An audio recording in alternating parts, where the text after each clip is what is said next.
গল্প তোমাতেই বিভোর। লেখানিতে তাসনুভা জুহি। পঞ্চম পর্ব। এদিকে আনিকা সমুদ্রের প্রবল ঢেউয়ে ভাসতে ভাসতে অনেক দূরে চলে এসেছে। সকালের আলো বেশি ফুটেনি, কিছু জেলেরা সমুদ্রে জাল ফেলতেই সে জালে আটকা পড়ল আনিকা।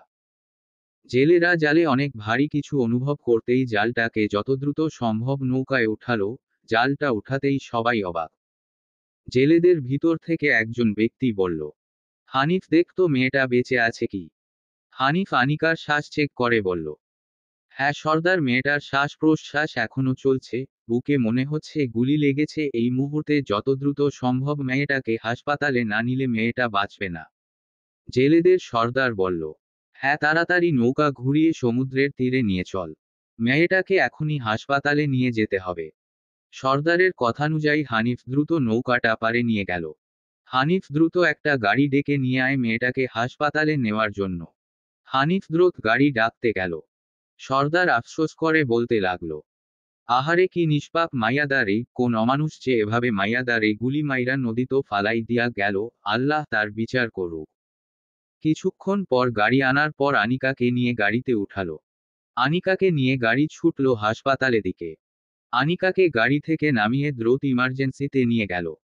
কিন্তু সেখানেই বাধল আরেক সমস্যা, যেহেতু আনিকার বুকে গুলি লেগেছে সেহেতু এটা পুলিশ কেস, এজন্য পুলিশকে ইনফর্ম না করে ডক্টর কিছুতেই ট্রিটমেন্ট শুরু করবে না। সর্দার অনুনয়ের স্বরে বলল, ডাক্তার বাবু দয়া কইরা এমন কথা কইবেন না, মাইয়াডার অবস্থা মেলা খারাপ, এখনই চিকিৎসা শুরু না করলে কিছুতেই মাইয়াদারে বাঁচানো যাইব না। দেখেন চাচা, আপনার কথা বুঝতে পেরেছি, কিন্তু এটা পুলিশ কেস, এজন্য পুলিশকে ইনফর্ম না করে আমরা কিছুতেই ট্রিটমেন্ট শুরু করতে পারবো না। সর্দার না পেরে ডক্টরের পায়ে ধরে বলল, ডাক্তারবাবু, পুলিশের আগে মাইয়াডার জীবন আগে, পুলিশ আসতে আসতে যদি মাইয়াডার কিছু হইয়া যায় তখন কি হইব কন? আরে আরে কি করছেন চাচা, পা ছাড়ুন। না বাবা, তুমি আগে কও মাইয়াডার চিকিৎসা করবা। কিন্তু চাচা, কি হচ্ছে এখানে? গম্ভীর কণ্ঠে প্রশ্ন করতে করতে ইমার্জেন্সি রুমে প্রবেশ করল ডক্টর ইয়াস আহমেদ। দেখতে শুনতে মাশাল্লাহ খুব সুন্দর। লম্বা চৌড়া সুঠাম দেহি এক যুবক, বয়স 28 ছুঁই ছুঁই। নাম করা একজন ডক্টর, হাসপাতালটা ইয়াসের বাবারই। নার্স দ্রুত ইয়াসের সামনে গিয়ে বলল, আসলে স্যার, এই মেয়েটাকে গুলি করে সমুদ্রে ফেলে দেওয়া হয়েছিল, এই চাচারা মেয়েটাকে পেয়েছে। এখন এটা তো পুলিশ কেস স্যার, এজন্য পুলিশকে ইনফর্ম না করে তো আর আমরা ট্রিটমেন্ট শুরু করতে পারবো না। সব শুনে ইয়াস রাগী কণ্ঠে বলল, তোমাদের কাছে একজন পেশেন্টের প্রাণ গুরুত্বপূর্ণ নাকি পুলিশ? কিন্তু স্যার, আনসার মি, তোমাদের পুলিশ আসতে আসতে যদি এই পেশেন্টটা মারা যায় তখন কি করবে? আমরা সবটা বুঝতে পারছি স্যার, কিন্তু এই মুহূর্ত পুলিশ না আসলে যদি পরবর্তীতে কোনো প্রবলেমে পড়তে হয় তখন? ওসব আমি দেখে নিব। প্রেসেন্ট কোথায় সেটা বলো। এই তো স্যার সামনে। ইয়াস সামনে এগিয়ে গিয়ে আনিকার মুখ দেখতেই কিছুক্ষণের জন্য হৃৎস্পন্দন থেমে গেল। অপলক দৃষ্টিতে তাকিয়ে রইল আনিকার দেখে। ইয়াস এতদিন অনেক মেয়ে দেখেছে, কিন্তু এত মায়ামো চেহারা মেয়ে সে দেখেনি। পুরো মুখটা যেন মায়ার একটা স্তর। মুখে এখনো ফোঁটা ফোঁটা পানি রয়েছে, যার জন্য আনিকার সৌন্দর্য দ্বিগুণ বাড়িয়ে দিয়েছে। আশপাশে যে এত লোক রয়েছে সেটা যেন ইয়াস ভুলে বসেছে। সর্দার বলে উঠল, ডাক্তার সাহেব দেখেন না, সেই ধরে এনাদের বলছি মাইডার চিকিৎসা করানোর লাইগা, কিন্তু এরা আমার কথা শুনতাছে না। সর্দারের কথায় ইয়াসের ঘোর কাটল। চাচা আপনি টেনশন করবেন না, আমি দেখছি। নার্স, যত দ্রুত সম্ভব ওটি রেডি করুন, যত দ্রুত সম্ভব মেয়েটার অপারেশন করতে হবে, অনেক ব্লাড পড়ে গিয়েছে। ব্লাড টেস্ট করে ব্লাড ব্যাংক থেকে ব্লাড নিয়ে আসেন। আমি কিছুক্ষণ পর ওটিতে যাচ্ছি। Okay sir. এটা বলেই নার্সটা চলে গেল সব রেডি করতে। পাশে থাকা আরেকটা ডাক্তার বলল, কিন্তু ডক্টর ইয়াস, আপনি পুলিশকে ইনফর্ম না করে অপারেশন করলে তো সমস্যা হতে পারে। ইয়ায় আনিকার মুখের দিকে তাকিয়ে বলল, পুলিশকে কোনো ইনফর্ম করার প্রয়োজন নেই। কিন্তু স্যার। স্টপ ইট, আমি যেটা বলেছি সেটাই শেষ কথা। সর্দার হাত জোর করে বললে, তোমারে অনেক ধন্যবাদ বাবা। না চাচা, ধন্যবাদ দেওয়ার কিছু নেই, এটা আমার কর্তব্য। আপনি বাইরে গিয়ে ওয়েটিং রুমে বসেন, আমি কিছুক্ষণ পরই মেয়েটার অপারেশন শুরু করব। আচ্ছা বাবা। ইয়াস আনিকার মুখের দিকে তাকিয়ে একটা মুচকি হাসি দিয়ে চলে গেল। নীলাভ রাত থেকে সমুদ্রের তীরে বসে আছে। গতকাল থেকে না খাওয়া, মাথার চুল এলোমেলো, চোখ দুটো লাল টকটকে হয়ে আছে, মনে হচ্ছে এখনই চোখ ফেটে রক্ত বের হবে। সমুদ্রের দিকে নিরাশ চোখে তাকিয়ে আছে। আমাকে পোড়াতে তুমি কোন আগুন ব্যবহার করনি। তবুও আমি পুড়ছি। তুমি যা ব্যবহার করেছিলে তার নাম ভালোবাসা। ভালোবাসা দিয়ে ভালোবাসা কেড়ে নেওয়ার তাপে আমার ঝলসে গেছে বুক। বুকের ভেতর 2.5 ইঞ্চি হৃদয়ে একটুও অবশিষ্ট নেই পুড়ে যাওয়ার ক্ষত। তুমি কেন চলে আমায় একা ফেলে? এই নিদারুণ কষ্ট উপভোগ করতে আমায় কেন রেখে গেলে এই সমুদ্রের তীরে? তুমি কি আমার হৃৎপিণ্ডের শব্দ শুনতে পাচ্ছ মায়াবতী? এখানে তোমার জন্য বড্ড ব্যথা করছে। কোথায় খুঁজবো তোমায় বলো? তুমি কি ফিরে আর আসবে না মায়াবতী? নীলাভ গভীর দীর্ঘশ্বাস ছেড়ে উঠে দাঁড়ালো। না, এভাবে বসে থাকলে চলবে না, আমার মায়াবতীকে যে করে হোক খুঁজে বের করতেই হবে। আমি জানি আমার মায়াবতীর কিচ্ছু হয়নি, কিচ্ছু না। নীলাভ চলে গেল তার গন্তব্যে। এদিকে নেহা রাত ধরে বেহুশ। মাত্র হুঁশ ফিরল, আবছা নয়নে তাকালো, পিটপিট করে চোখ খুলল। চোখ খুলতেই দেখে আশপাশ বড্ড অন্ধকার। মাথাটা বড্ড ব্যথা করছে, হাত উঠাইতে যেতেই দেখে হাত বাঁধা, হাত নাড়ানোতে কিছুটা জ্বলন অনুভব করল। মাথাটা ঝিম মেরে আসছে। আস্তে আস্তে সব মনে পড়তে লাগলো, তখনই নেহা চমকে উঠল ভয়। আশপাশ বারবার তাকাতে লাগলো, ও তো গতকাল রাতে হোটেল রুমে ছিল, কিন্তু এই মুহূর্তে ঠিক কোথায় আছে সেটা বুঝতে পারছে না। আর যাই হোক, এটা অন্তত হোটেল রুম না। হঠাৎ আলো জ্বলে উঠল। আলো জ্বলতেই নেহা ভয়ে চমকে উঠল। ছোট্ট একটা বাল্ব জ্বলছে, ঘুটঘুটে অন্ধকার রুমটা। আশপাশে তাকিয়ে দেখল এটা একটা ছোট্ট রুম, এই রুমে কোনো জানালা নাই। হঠাৎই এক পুরুষালী কণ্ঠে চমকে উঠল নেহা। কি ব্যাপার ম্যাডাম, ঘুম ভেঙেছে তাহলে? নেহা ভয়ে ভয়ে ঘাড় বাঁকিয়ে পাশের দিকে তাকালো। এক অবয়ব দেখা যাচ্ছে, তবে মুখটা সুস্পষ্ট না। নেহা কম্পিত স্বরে বলল, কে আপনি? উফ রিল্যাক্স, আমি কে সেইটা খুব শীঘ্রই জানতে পারবে। তার আগে বলো, ঘুম কেমন হলো? খাতির যত্ন কি আরো করা লাগবে নাকি? মানে? সেই অবয়বটি এবার হো হো হো করে হেসে উঠল। হা হা হা হা। মিস নিহারিকা শেখ, আপনি এমন ভাব করছেন যেন কিছুই বুঝতে পারছেন না। পুরুষালী কণ্ঠে অট্টহাসির শব্দে নেহার শরীরে কম্পন তৈরি হলো, শরীরের পশম দাঁড়িয়ে গেল। অবয়বটি আস্তে আস্তে এগিয়ে এসে নেহার সামনের চেয়ারে বসল। আস্তে আস্তে অবয়ব পুরুষটির মুখটা স্পষ্ট হলো।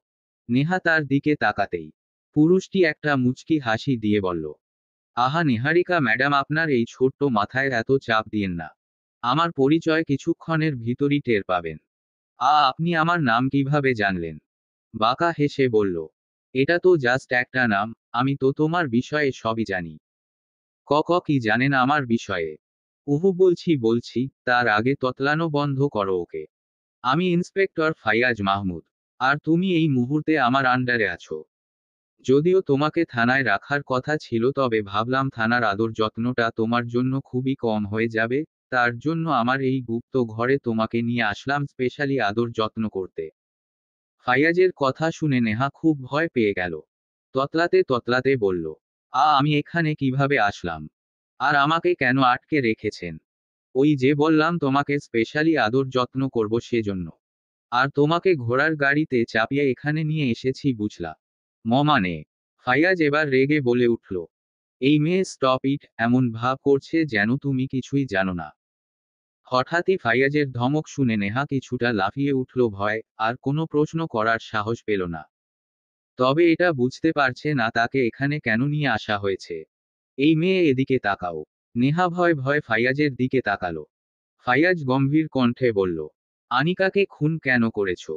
ফাইয়াজের মুখের কথা শুনতাই ভয় ঘেমে গেল নেহা। আপনি এসব কিভাবে জানেন? দেখো, তোমার সঙ্গে এতক্ষণ ভালোভাবে কথা বললেও এখন আর এসব ভালো লাগছে না। সোজাসুজি প্রশ্ন করব, ভালোভাবে আনসার করবে ওকে। আর তার আগে তোমার একটা কনফিউশন ক্লিয়ার করেনি। আমি নীলাভের বন্ধু ফাইয়াজ। গতকাল তুমি বেহুশ অবস্থায় থাকার সময় তোমাকে এখানে নিয়ে আসা হয়েছে। নেহা কিছু বলল না, চুপচাপ শুনতে লাগলো। তুমি আনিকাকে কেন খুন করেছো বলো? নেহা কোনো উত্তর করল না, চুপচাপ বসে রইল। কি হলো, কিছু জিজ্ঞাসা করেছি বলো। তুমি আগেও একবার আনিকাকা অপহরণ করেছিলে, সব প্রুফ আমার কাছে আছে। নেহা বরাবরের মতোই চুপ করে রইল। নেহার এমন চুপ করা দেখে ফাইয়াজের রাগ উঠে গেল। ফাইয়াজ এবার রাগ সামলাতে না পেরে নেহার গাল দুটো শক্ত করে ধরে বলল, তুমি মুখ থেকে কিছু বের করবে না তাই তো ওকে করা লাগবে না। তোমার জন্য আজ স্পেশালি খাতির যত্ন আয়োজন চলছে, তারপর বুঝবা কাউকে খুন করার অপরাধ কতটা ভয়ঙ্কর হতে পারে। এটা বলেই নেহার মুখ ছেড়ে দিয়ে বের হয়ে চলে গেল। এদিকে নেহা মুখে অনেক ব্যথা পেয়েছে, চোখ থেকে পানি গড়িয়ে পড়ল। নেহার কিছু ভালো লাগছে না, এই অন্ধকার বদ্ধ রুমে দম বন্ধ হয়ে আসছে। এভাবে বসে থাকলে হবে না, যে করে হোক এখান থেকে বের হতে হবে। মাম্মার সঙ্গে যোগাযোগ করতে হবে। তবে এখানে তো কাউকে দেখছিও না যে আমাকে হেল্প করবে। নীলিমার অবস্থা বেশি ভালো না, কান্না করতে করতে অবস্থা খারাপ হয়ে গেছে। ইরা পাশে নীলিমার খেয়াল রাখছে। সোফায় বসে আছে চিন্তিত মুখে নিবিড়। সবাই সত্যিটা জেনে গেছে, নীলাভি সব বলেছে। আর সবাই ওই ফুটেজও দেখেছে যেখানে স্পষ্ট দেখা যাচ্ছে নেহা আনিকার বুকে গুলি করেছে। নীলিমা কাঁদতে কাঁদতে বলল, ভাবি আমার অনুর কিছু হয়নি বলো। ও ঠিক ফিরে আসবে আমাদের কাছে, দেখো। ইরা নীলিমাকে শান্ত করতে বলল, তুই কান্না থামা নীলু, আমাদের অনুর কিছু হয়নি, ও ঠিক ফিরে আসবে দেখিস। নীলিমা ইরাকে জড়িয়ে ধরে কান্না করতে লাগলো। ইরা নীলিমার মাথায় হাত বুলাতে লাগলো। যতই আনিকাকে ইরা অপছন্দ করুক, তারপর ও খুব খারাপ লাগছে তার জন্য, হাজার হলেও সে তার খালাতো বোন হয়। নীলিমারা এখনো কক্সবাজারেই আছে। থানায় অলরেডি নীলাভ জিডি করে ফেলছে। ওদিকে বাসায় ও সবাই আনিকার ব্যাপারে জেনে গেছে। অবন্তী মির্জা তো হসপিটালে ভর্তি, এগুলো শুনে। সেখানে মেহেক চৌধুরী রয়েছেন। আমিরুন্নেসা অসুস্থ বলে তাকে এসব বিষয়ে জানানো হয়নি। নাহিয়ান চৌধুরী, আহিল আর আসলাম মির্জা কক্সবাজার আসছেন, হয়তো কিছুক্ষণের মধ্যে পৌঁছে যাবেন। এদিকে সেহের শেখ নেহাকে ফোনে পাচ্ছে না। নেহার সব কীর্তিকলাপ সবাই জানার পর সেহের শেখকে অনেক অপমান করেছে। আর আহিল তো বলেই দেশে নেহাকেই সামনে পেলেই খুন করে ফেলবে। আদরের বোনের এরকম খবর শুনে যেন তার মাথায় আকাশ ভেঙে পড়েছিল। ছেলে মানুষ হয়েও বোনের জন্য হাউ মাউ করে কান্না করেছে আহিল। সেহের অনেক মানুষকে ফোন করলেন, তবে নেহার খোঁজ পেলেন না। চিন্তায় মাথা খারাপ হয়ে যাচ্ছে। এদিকে নিজের জন্যও বড্ড ভয় লাগছে, সবাই যদি একবার জানতে পারে শুধু নেহা নয়, এর পিছনে তারও হাত আছে, তাহলে তো আহিল নীলাভ তাকে কি করবে আল্লাহ মালুম। এসব ভেবেই ভয়ে শিউরে উঠছেন সেহের শেখ। আনিকার অপারেশন সাকসেসফুল হয়েছে। কিছুক্ষণ আগে আনিকাকে বেডে দেওয়া হয়েছে, তবে আনিকার জ্ঞান এখনো ফেরেনি। ডক্টর ইয়াস এসে সর্দারকে বললেন, চাচা প্রেসেন্ট, এখন আউট অফ ডেঞ্জার। চিন্তার কোনো কারণ নেই। সর্দার কৃতজ্ঞতা সহিত বলল, আপনাকে কি বলে যে ধন্যবাদ দিমু বুঝতে পারছি না ডাক্তার বাবু। আল্লাহর কাছে লাখ লাখ শুক্রিয়া, মাইয়াডার কিছু হয়নি। ইয়াস যেহেতু সব জানে না, তাই কৌতূহলী হয়ে প্রশ্ন করল, আচ্ছা চাচা, এই মেয়েটাকে আপনারা কোথায় পেয়েছেন? সর্দার সব ঘটনা খুলে বলল। তারপর বলল, আচ্ছা বাবা, অপারেশন করতে তো মেলা টেকা লাগছে তাই না? ইয়াস মুচকি হেসে বলল, আপনি বিল নিয়ে টেনশন কইরেন না চাচা। এই হসপিটালটি আমার বাবার, তাই ওর অপারেশনে কোনো টাকা দিতে হবে না। সর্দার খুশি হয়ে বলল, আপনারে অনেক ধন্যবাদ ডাক্তার বাবু। আচ্ছা মাইয়াডার জ্ঞান ফিরব কখন? ওকে তো কিছুক্ষণ আগে বেডে দেওয়া হয়েছে, এখনো জ্ঞান ফেরেনি, তবে কয়েক ঘন্টার ভিতরে জ্ঞান ফিরবে আশা করি। আচ্ছা ডাক্তারবাবু, তাহলে এইখানে থাইকা আর কি করমু, এখন বাড়ি চইলা যায়। পরে আইসা মাইয়াডারে খোঁজ নিয়া জামুনে। আচ্ছা চাচ, ঠিক আছে তাহলে যান। সর্দার আর হানিফ দুজনে চলে গেল। তাদের গন্তব্য সমুদ্রের, কারণ তাদের এখনো মাছ ধরা হয়নি। ইয়াস আনিকার কেবিনে প্রবেশ করল। আস্তে আস্তে গিয়ে আনিকার বেডের পাশে গিয়ে বসল। আনিকার মুখের দিকে অপলক তাকিয়ে রইল। ইয়াসের 28 বছরের বয়সে অনেক সুন্দর নার্স ডক্টর সে দেখেছে, তবে এরকম মায়ময় মুখ সে আগে কখনো দেখেনি। এই মুখের দিকে তাকিয়ে অনন্তকাল বেঁচে থাকা যাবে। এই যে ঘুমন্ত পরী, তোমার নাম কি? আচ্ছা থাক, তোমাকে আমি ঘুমন্ত পরী বলেই ডাকবো। জানো মেয়ে, তোমার এই মুখে কত মায়া, মন চাচ্ছে সারা জীবন তোমাকে চোখের সামনে বসিয়ে রেখে অপলক দৃষ্টিতে তাকিয়ে থাকি। ইয়াস আনিকার ঘুমন্ত মুখের দিকে তাকিয়ে অনেকক্ষণ কথা বলল। কয়েক ঘন্টার পরিচয়, আনিকাকে বড্ড আপন মনে হচ্ছে ইয়াসের। আবার এটা ভেবে খুব খারাপও লাগছে, যদি আনিকার জ্ঞান ফেরার পর সে চলে যায় তখন কি হবে। ইয়াসের ভাবনার ভিতরে কেবিনে নার্স প্রবেশ করল। স্যার। নার্সের ডাকে ইয়াস ভাবনার জগৎ থেকে বের হলো। হ্যাঁ বলো। স্যার, ইমার্জেন্সি একটা রোগী আসছে, আপনাকে ওখানে প্রয়োজন খুব। আচ্ছা তুমি যাও, আমি আসছি। Okay sir. ইয়াশ আনিকার মুখের দিকে তাকিয়ে মুচকি হেসে কেবিন থেকে বের হয়ে গেল। এদিকে নীলাভ সেই সকাল থেকে পাগলের মতো সারা জায়গায় আনিকাকে খুঁজে বেড়াচ্ছে। নীলাভের অবস্থা অনেক খারাপ, গতকাল রাত থেকে না খাওয়া, চুল এলোমেলো হয়ে আছে, চোখ দুটো লাল টকটক করছে। নীলাভ ক্লান্ত হয়ে সমুদ্রের পাশে এক বেঞ্চে বসল।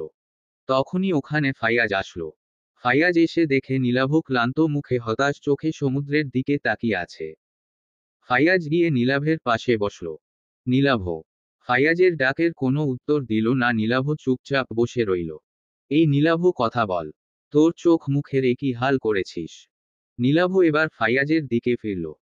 নীলাভকে এই অবস্থায় দেখে ফাইয়াজের খুব কষ্ট লাগছে। আজ পর্যন্ত নীলাভকে কখনো এভাবে ভেঙ্গে পড়তে দেখেনি ফাইয়াজ। তোর এ কি অবস্থা হয়েছে নীলাভ? কাল থেকে তো মনে হয় কিছু খাসনি। এভাবে চলতে থাকলে তুই তো অসুস্থ হয়ে পড়বি। বেঁচে থেকে কি হবে বল? আমি বাঁচতে চাই না। আনিকাকে ছাড়া আমার নিঃশ্বাস নিতেও কষ্ট হচ্ছে ফাইয়াজ। ফাইয়াজ নীলাভের ঘাড়ে হাত রাখল। আমি বুঝতে পারছি বন্ধু, কিন্তু এভাবে থাকলে তুই তো অসুস্থ হয়ে যাবি নীলাভ। নীলাভ ফাইয়াজের হাত টানিয়ে নিজের বুকের বা পাশে রাখল। এই দেখ ফাইয়াজ, আমার বুকের ভিতর কেমন জলে পুড়ে যাচ্ছে। আমার দম বন্ধ হয়ে আসছে রে। আমার খুব কষ্ট হচ্ছে রে ফাইয়াজ। আমি আমার আনিকাকে ছাড়া বাঁচতে পারবো না রে, বাঁচতে পারবো না। নীলাভ তুই থামো বন্ধু। আনিকা ঠিক আছে, ওর কিছু হয়নি। নীলাভ এবার ফাইয়াজের দুই হাত জড়িয়ে ধরে বাচ্চাদের মতো কান্নামাখা কণ্ঠে বলতে লাগলো, বন্ধু আমার আনিকাকে খুঁজে এনে দে না প্লিজ। বিশ্বাস কর, আমি এক মুহূর্তও আমার মায়াবতীকে ছাড়া বাঁচতে পারবো না। আনিকাকে ছাড়া এই পৃথিবীর বাতাস আমার বিষাক্ত লাগছে। তুই আমার আনিকাকে খুঁজে এনে দে না ফাইয়াজ। নীলাভের এরকম করুণ অবস্থা দেখে ফাইয়াজের চোখেও পানি চলে আসলো। নীলাভের মতো এত শক্ত মানুষ আজ একটা মেয়ের জন্য এরকম ভেঙ্গে পড়েছে। এটা কিছুতেই মানা যাচ্ছে না। নীলাভ, এভাবে ভেঙ্গে পড়িস না। তুই ভেঙ্গে পড়লে আনিকাকে কে খুঁজে বের করবে বল? আমরা দুজন আনিকাকে ঠিক খুঁজে বের করব দেখিস। ফাইয়াজের কথায় কিছুটা ভরসা পেল নীলাভ। আচ্ছা নীলাভ, তোর কাছে আনিকার কোনো ছবি আছে? হুম আছে। তুই ছবিটা আমাকে দে। আর ওই সামনের দিকে চল, ওদিকে জেলেরা থাকে, ওদিকে আনিকার খোঁজ করি, যদি ওরা পেয়ে থাকে। আনিকার কথা শুনতাই নীলাভ দ্রুত উঠে দাঁড়িয়ে বলল, চল চল। আমার আনিকাকে আমায় খুঁজে পেতেই হবে। নীলাভ এত হাইপার হোস না বন্ধু, রিল্যাক্স। ফাইয়াজ নীলাভকে নিয়ে সামনের দিকে এগোতে লাগলো। এদিকে সর্দার আর হানিফ সাথে দলের আরো কয়েকজন লোক সমুদ্র থেকে মাছ মেরে সমুদ্রের তীরে দাঁড়িয়ে আছে, তখনই সেখানে নীলাভরা আসলো। নীলাভ, ওই দেখ সামনে কয়েকজন জেলে, চল ওদেরই জিজ্ঞাসা করা যাক। আনিকার ছবিটা দে তো। আজ সকালে আনিকাকে খোঁজার জন্য আনিকার ছবি ফটোকপি করে নিয়ে আসছিল নীলাভ, সেই ছবি ফাইয়াজকে দিল। এই নে। ফাইয়াজ আর নীলাভ ছবিটা হাতে নিয়ে সামনে জেলেদের সামনে গিয়ে দাঁড়ালো। এই যে চাচা, শোনেন। হ্যাঁ বাবা বলো। আচ্ছা, আপনি কি এই মেয়েটাকে দেখেছেন কোথাও? গতকাল থেকে এই মেয়েটাকে পাওয়া যাচ্ছে না। কোন মাইয়া বাবা? ফাইয়াজ ছবিটা যেই না উঁচুকে সর্দার করে দেখাতে গেল, তখনই সমুদ্রের প্রবল বাতাসে ছবিটা উড়ে চলে গেল হাত থেকে। ফাইয়াজ ছবিটা যেই না উঁচু করে সর্দারকে দেখাতে গেল, তখনই সমুদ্রের প্রবল বাতাসে ছবিটা উড়ে চলে গেল হাত থেকে। নীলাভ ছবিটা ধরতে গিয়েও ধরতে পারল না, তার আগেই ছবি সমুদ্রের পানিতে ভেসে গেল। নীলাভ হতাশ চোখে তাকিয়ে রইল সমুদ্রের দিকে। পিছন থেকে হানিফ সর্দারকে ডাক দিয়ে বলল, সর্দার, মাছ তো নষ্ট হইয়া যাইব, তাড়াতাড়ি আহেন। তুই গাড়িতে মাছগুলা উঠা, আমি আইতাছি। সর্দার ফাইয়াজদের উদ্দেশ্য বলল, বাবা ছবি দা তো উইরা গেল, দেখতেই পারলাম না, আমি এখন যাই গা, মাছ নষ্ট হইয়া যাইব। এটা বলেই সর্দার সেখান থেকে চলে গেল। নীলাভ এখনো সমুদ্রের দিকে হতাশ চোখে তাকিয়ে আছে। ফাইয়াজ নীলাভের কাঁধে হাত রাখল। নীলাভ সমুদ্রের দিকে তাকিয়ে দীর্ঘশ্বাস ছেড়ে বলল, জানিস ফাইয়াজ, এই সমুদ্র আমার সব কেড়ে নিল। আমার সুখ, আমার ভালো থাকা, আমার ভালোবাসা সব এই সমুদ্র ভাসিয়ে নিয়ে গেল রে, আমাকে নিঃস্ব করে দিল। তুই মন খারাপ করিস না, আনিকাকে ঠিক খুঁজে পাওয়া যাবে বন্ধু। নীলাভ প্রত্যুত্তরে কিছুই বলল না, চুপচাপ দাঁড়িয়ে রইল। নীলাভ, কাল থেকে কিছু খাসনি, এখন হোটেলে চল। পরে আমরা আবার খুঁজতে বের হব কেমন। এটা বলেই ফাইয়াজ নীলাভের হাত ধরে সেই জায়গা প্রস্থান করল। অন্যদিকে নাহিয়ান চৌধুরীরা কক্সবাজার আসছেন কিছুক্ষণ আগে। আহিল এসে তো একদম চুপ হয়ে বসে আছে। আসলাম মির্জাও চুপ, তবে নাহিয়ান মির্জাদের দেখে নীলিমা আরও কান্নায় ভেঙ্গে পড়েছে। ইরা কিছুতেই সামলাতে পারছে না নীলিমাকে। সবাই নীলিমার রুমে চিন্তিত মুখে বসে আছে। নাহিয়ান চৌধুরী বললেন, নিবিড় ইরা, তোমরা অনুকে একটু দেখে রাখতে পারলে না? তোমাদের ভরসায় তো মেয়েটাকে পাঠিয়েছিলাম। ইরা বলল, বাবা আমরা তো সব সময় দেখেই রেখেছিলাম, কিন্তু সন্ধ্যায় সবাই একটু ব্যস্ত ছিল তাই অতটা খেয়াল রাখতে পারিনি। আহিল এতক্ষণ বসে থাকলেও এখন রেগে উঠে দাঁড়িয়ে বলল, ওই নেহা কোথায়? ওর জন্য আমার বোন হারিয়ে গেছে, ওকে আমি আজ মেরাই ফেলব। নিবিড় বলল, নেহা আপাতত পুলিশের হেফাজতে আছে। আসলাম মির্জা বললেন, থানায় কি জিডি করা হয়েছে? ফুফা, জিডি করা হয়েছে। সব জায়গায় খোঁজ করছে আনিকাকে। আহিল বলল, আমার বোনকে খুঁজে বের করতেই হবে। আমার বোনের কিচ্ছু হয়নি, কিচ্ছু না। আচ্ছা নীলাভ কোথায়? ভাইয়া হয়তো এখন রুমে আছে। ভাইয়ার সাথে ফাইয়াজ ভাইয়াও আছে। আচ্ছা তাহলে আমি যাই নীলাভের কাছে। এটা বলেই আহিল রুম থেকে বের হয়ে গেল। আসলাম মির্জা মাথায় হাত দিয়ে বসে রইলেন, বুকটা তার ফেটে যাচ্ছে, আদরের মেয়েটাকে পাওয়া যাচ্ছে না এটা ভাবলেই হাউমাউ করে কাঁদতে ইচ্ছে করছে। কিন্তু পুরুষ মানুষের যে কাঁদা বারণ।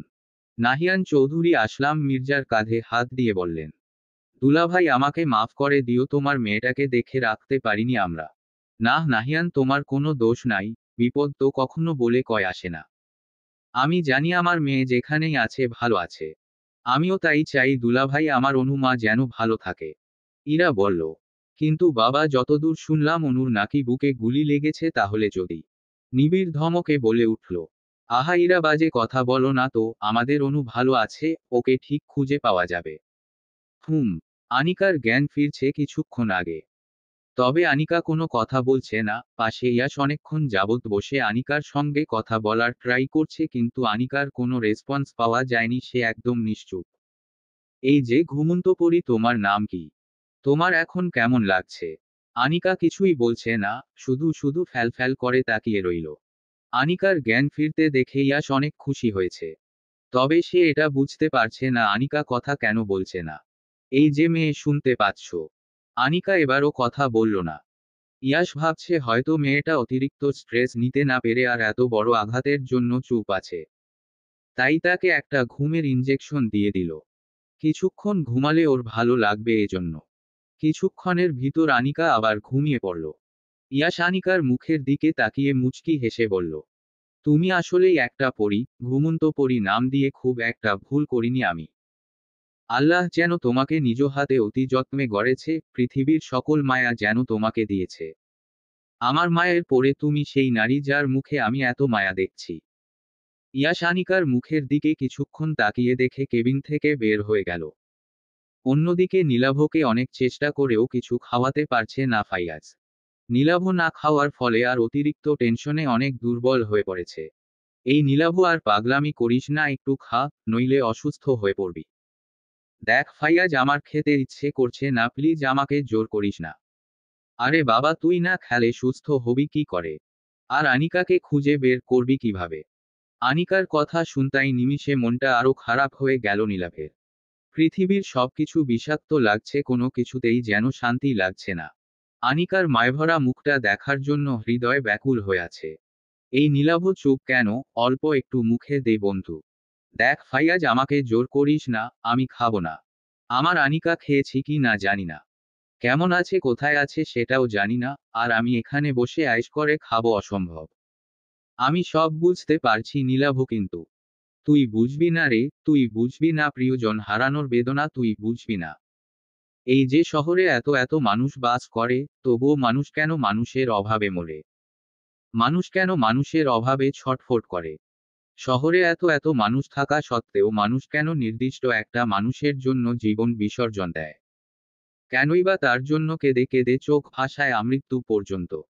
আসলে মানুষের যখন কোন নির্দিষ্ট মানুষের প্রতি মায়া হয়ে যায়, তখন ওই মানুষ ছাড়া আস্ত একটা পৃথিবীও জনশূন্য মনে হয়। ওই নির্দিষ্ট মানুষটি ছাড়া একটি দিনও, এক বছরের মনে হয়, বুঝলি ফাইয়াজ? বুঝছি বন্ধু। ফাইয়াজের দিকে তাকিয়ে নীলাভ ব্যথাতুর হাসি দিয়ে বলল, জানিস ফাইয়াজ, পুরুষ মূলত ততদিনই বাঁচে যতদিনে না সে কোন মায়াবতীর মায় পড়ে। এরপর যখন পুরুষ কোন মায়াবতীর মায় পড়ল, তখন সে নিজেই নিজের মৃত্যু কামনা করল। কেননা মায়াবতীর চোখের মায়া বড়ই বিষাক্ত, যেই চোখে তাকাতেই পুরুষ খুন হয়ে যায়। নীলাভের কথাগুলো শুনে ফাইয়াজ কি বলবে বুঝতে পারল না। বড্ড খারাপ লাগছে ছেলেটার জন্য। কেমন যেন হয়ে গেছে একদিনেই। এরকম চলতে থাকলে নীলাভ অসুস্থ হয়ে যাবে। তখনই রুমের দরজায় আহিল নক করল। আসতে পারি? আহিলের কণ্ঠ শুনে নীলাভ ফাইয়াজ দুজনই তাকালো তার দিকে। আহিলকে দেখতেই নীলাভের অপরাধ বোধ জেগে উঠল। কি জবাব দেবে আহিলকে? সে তো আনিকাকে দেখে রাখতে পারল না। বড় মুখ করে তো ঠিকই বলেছিল তার বোনকে আমার থেকে ভালো কেউ রাখতে পারবে না।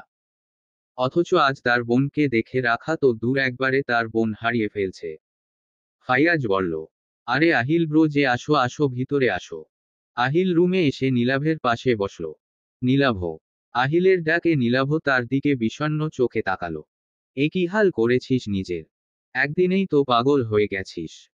তুই আমাকে ক্ষমা করে দিস আহিল, আমি তোর বোনকে দেখে রাখতে পারিনি।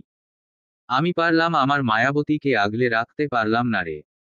নীলাভের কথায় আহিলের বুকটা ফেটে যাচ্ছে। আদরের বোনটার জন্য বড্ড কষ্ট লাগছে, কিন্তু সবার মতো যদি নিজেও এভাবে ভেঙ্গে পড়ে তাহলে অনুকে খুঁজে বের করবে কে? তাই নিজেকে শক্ত করে বলল, নীলাভ নিজেকে সামলা ভাই। আমরা অনুকে ঠিকই খুঁজে বের করব। সবই আমার দোষ আহিল। আমি যদি আমার মায়াবতীকে ওখানে একা রেখে না আসতাম তাহলে আজ এই দুর্ঘটনাটা ঘটতো না। তুই নিজেকে দোষারোপ করা বন্ধ কর নীলাভ। এটা একটা দুর্ঘটনা। ফাইয়াজ বলল, দেখো আহিল, এটা সেই কখন থেকে নীলাভকে বোঝাচ্ছি কিন্তু ও কিছুতেই বুঝতেছে না, পাগলামি শুরু করে দিয়েছে, কিছু খাচ্ছেও না। হুম। আচ্ছা ফাইয়াজ, নেহার খবর কি? ও কোথায়? আমার কলিজার বোনকে আঘাত করেছে ও। আমি তো ওকে জ্যান্ত পুঁতে ফেলবো। আমি ওকে আমার এক পার্সোনাল রুমে আটকে রেখেছি, ওকে এত সহজে মুক্তি দিব না। কাউকে খুন করার চেষ্টা কত ভয়ঙ্কর হতে পারে সেটা ওকে তিলে তিলে বোঝাবো। তুমি চিন্তা করো না আহিল। হুম। ফাইয়াজ, আমার মাথায় কাজ করছে না। আমার বোনকে কোথায় খুঁজবো আমি? কিছু ভালো লাগছে না। আমার বোন আদৌ বেঁচে আছে তো? এই কথা শুনতাই নীলাভ চিল্লিয়ে উঠল, না আমার আনিকার কিছু হতে পারে না। আমার আনিকা মরতে পারে না। আমার আনিকা আমাকে একা রেখে কোথাও যাবে না, কোথাও না। ফাইয়াজ নীলাভকে শান্ত করার চেষ্টা করল। রিল্যাক্স নীলাভ, এত হাইপার হোস না, আহিল জাস্ট কথার কথা বলেছে ভাই। একদিকে বোন হারানোর কষ্ট, অন্যদিকে নীলাভের এরকম পাগলামি দেখে আরো মনটা খারাপ হয়ে গেল আহিলের। ফাইয়াজ আহিলের উদ্দেশ্য বলল, তুমি চিন্তা করো না আহিল। আমরা যথাসম্ভব চেষ্টা করছি অনুকে খুঁজে বের করার। Thanks brother. কেটে গেছে 7 দিন, এই 7 দিনে বদলে গেছে সবকিছু। সবাই ভেঙ্গে পড়েছে। নীলাভ তো পাগল প্রায় অবস্থা। পুরো শহর তন্নতন্ন করে খুঁজেও সে আনিকাকে পায়নি। নিবিড়িরা নীলিমা ঢাকা ফিরে গেছে, কারণ নীলিমার মানসিক অবস্থা ভালো না। বেস্ট ফ্রেন্ডকে হারানোর কষ্ট সে সহ্য করতে পারেনি। নাহিয়ান চৌধুরী আসলাম মির্জাকে নিয়ে ঢাকা ব্যাক করেছে, তার অবস্থা খুব একটা ভালো না। শুধু আহিল থেকে গেছে নীলাভের কাছে। আর ফাইয়াজ তো এখানেই থাকে। নীলাভ আহিল আপাতত ফাইয়াজের বাসায় আছে। ঠিকমতো খাওয়া দাওয়া করে না নীলাভ। সারাদিন বদ্ধ রুমে আনিকার একটা ছবি বুকে নিয়ে বসে থাকে, আর একা একাই কথা বলে। চেহারার অবস্থা বেহাল, মুখের দাড়িমোচগুলো বেশ বড় বড় হয়ে গেছে, চুলগুলো এলোমেলো। কয়েকদিন না ঘুমানোর ফলে চোখের নিচে পড়ে গেছে কালো দাগ। ঠিকমতো না খাওয়ার ফলে শরীরটাও শুকিয়ে গেছে। নীলাভকে দেখলে যে কারোরই কষ্ট লাগবে। নীলাভ আনিকার একটা হাসি মাখা ছবির দিকে তাকিয়ে আছে অপলক। চোখ থেকে এক ফোঁটা পানি গড়িয়ে পড়ল ছবির উপর। তুমি কোথায় চলে গেলে প্রাণ পাখি? আমাকে কেন নিয়ে গেলে না? মায়াবতী, এই বিরহ যে আর সহ্য হয় না, প্লিজ ফিরে আসো না আমার কাছে। তুমি দেখতে পাচ্ছ না তোমার গোমরামুখটা কত কষ্ট পাচ্ছে তোমার জন্য? জানো মায়াবতী, আমার এই বুকের বা পাশটা না সবসময় ধু ধু করে জ্বলে। তোমার কথা ভাবলে নিঃশ্বাস বন্ধ হয়ে আসে। জানো পাখি, সবাই বলে তুমি নাকি আর ফিরে আসবে না। কিন্তু আমি জানি তুমি ফিরে আসবে, তুমি তোমার নীলাভকে রেখে কোথাও যেতে পারো না, কোথাও না। তুমি একবার ফিরে আসো না প্লিজ। আমি কথা দিচ্ছি আর কখনো তোমাকে একা রেখে যাব না মায়াবতী। এসব বলেই ছবিটা বুকে জড়িয়ে ধরল নীলাভ। ক্ষণস্থায়ী এই পৃথিবীতে জীবন থেকে তোমারে মুছে ফেলা কখনোই সম্ভব নয়। তুমি নামক মায়াবতী আমার জীবন থেকে সেই দিনই মুক্তি পাবে, যেই দিন পৃথিবী থেকে মুছে যাবে আমি নামক অধ্যায়। এই 7 দিনে আনিকা বেশ সুস্থ হয়ে গেছে, তবে সে কারো সাথে কোনো কথা বলেনি। সবাই যে যা বলতো শুধু শুনতো, কোনো প্রতিক্রিয়া করতো না। ইয়াশ অনেক চেষ্টা করেও কথা বলাতে পারিনি, এটা নিয়ে ইয়াশ খুবই চিন্তিত। প্রথমে ভাবছিল মেয়েটা হয়তো বোবা, কিন্তু না, গত কয়েকদিন ধরে শুধু একটা নামই বারবার উচ্চারণ করে, নীলাভ, আর কোনো কথা বলে না। আনিকা সবসময় চুপচাপ বসে থাকে, ইয়াশ কিছু বললে ফ্যালফ্যাল করে তাকিয়ে থাকে। না হাসে না কাঁদে, শুধু চুপচাপ থাকে। সেদিনের পর থেকে সর্দারও আসেনি, এদিকে আনিকাও কথা বলছে না, শুধু মাঝে মধ্যে নীলাভের নামটা বলে হালকা। আজ হসপিটালে 7 দিন আনিকা এখন সুস্থ, তাকে রিলিজ করাতে হবে, কিন্তু ইয়াশ আনিকা নিয়ে কোথায় যাবে বুঝতে পারছে না। ইয়াশ এখনো আনিকার সামনে বসে আছে। এই যে মেয়ে, আর কত চুপ থাকবে বলো? তোমার নাম কি, বাসা কোথায়, কিছু তো বলো প্লিজ। আনিকা এবারও কিছু বলল না, চুপ একদম। ইয়াশের দিকে চুপচাপ তাকিয়ে রইল আনিকা। ইয়াশও আনিকার সেই চোখে চোখ রাখল। তোমার একজোড়া কাজল আঁকা চোখ আমার জন্য মৃত্যুর ফাঁদ। অথচ ওই চোখের মাঝেই আমি বেঁচে থাকার মানে খুঁজে পেয়েছি। কিন্তু তোমার অমন দুইখান চোখের দিকে তাকিয়ে বেঁচে থাকা খুবই দুষ্কর। অতঃপর তোমার অমন করে তাকানোতে আমি খুন হয়ে যাচ্ছি, সেই কি তুমি বুঝতে পারছো না মেয়ে?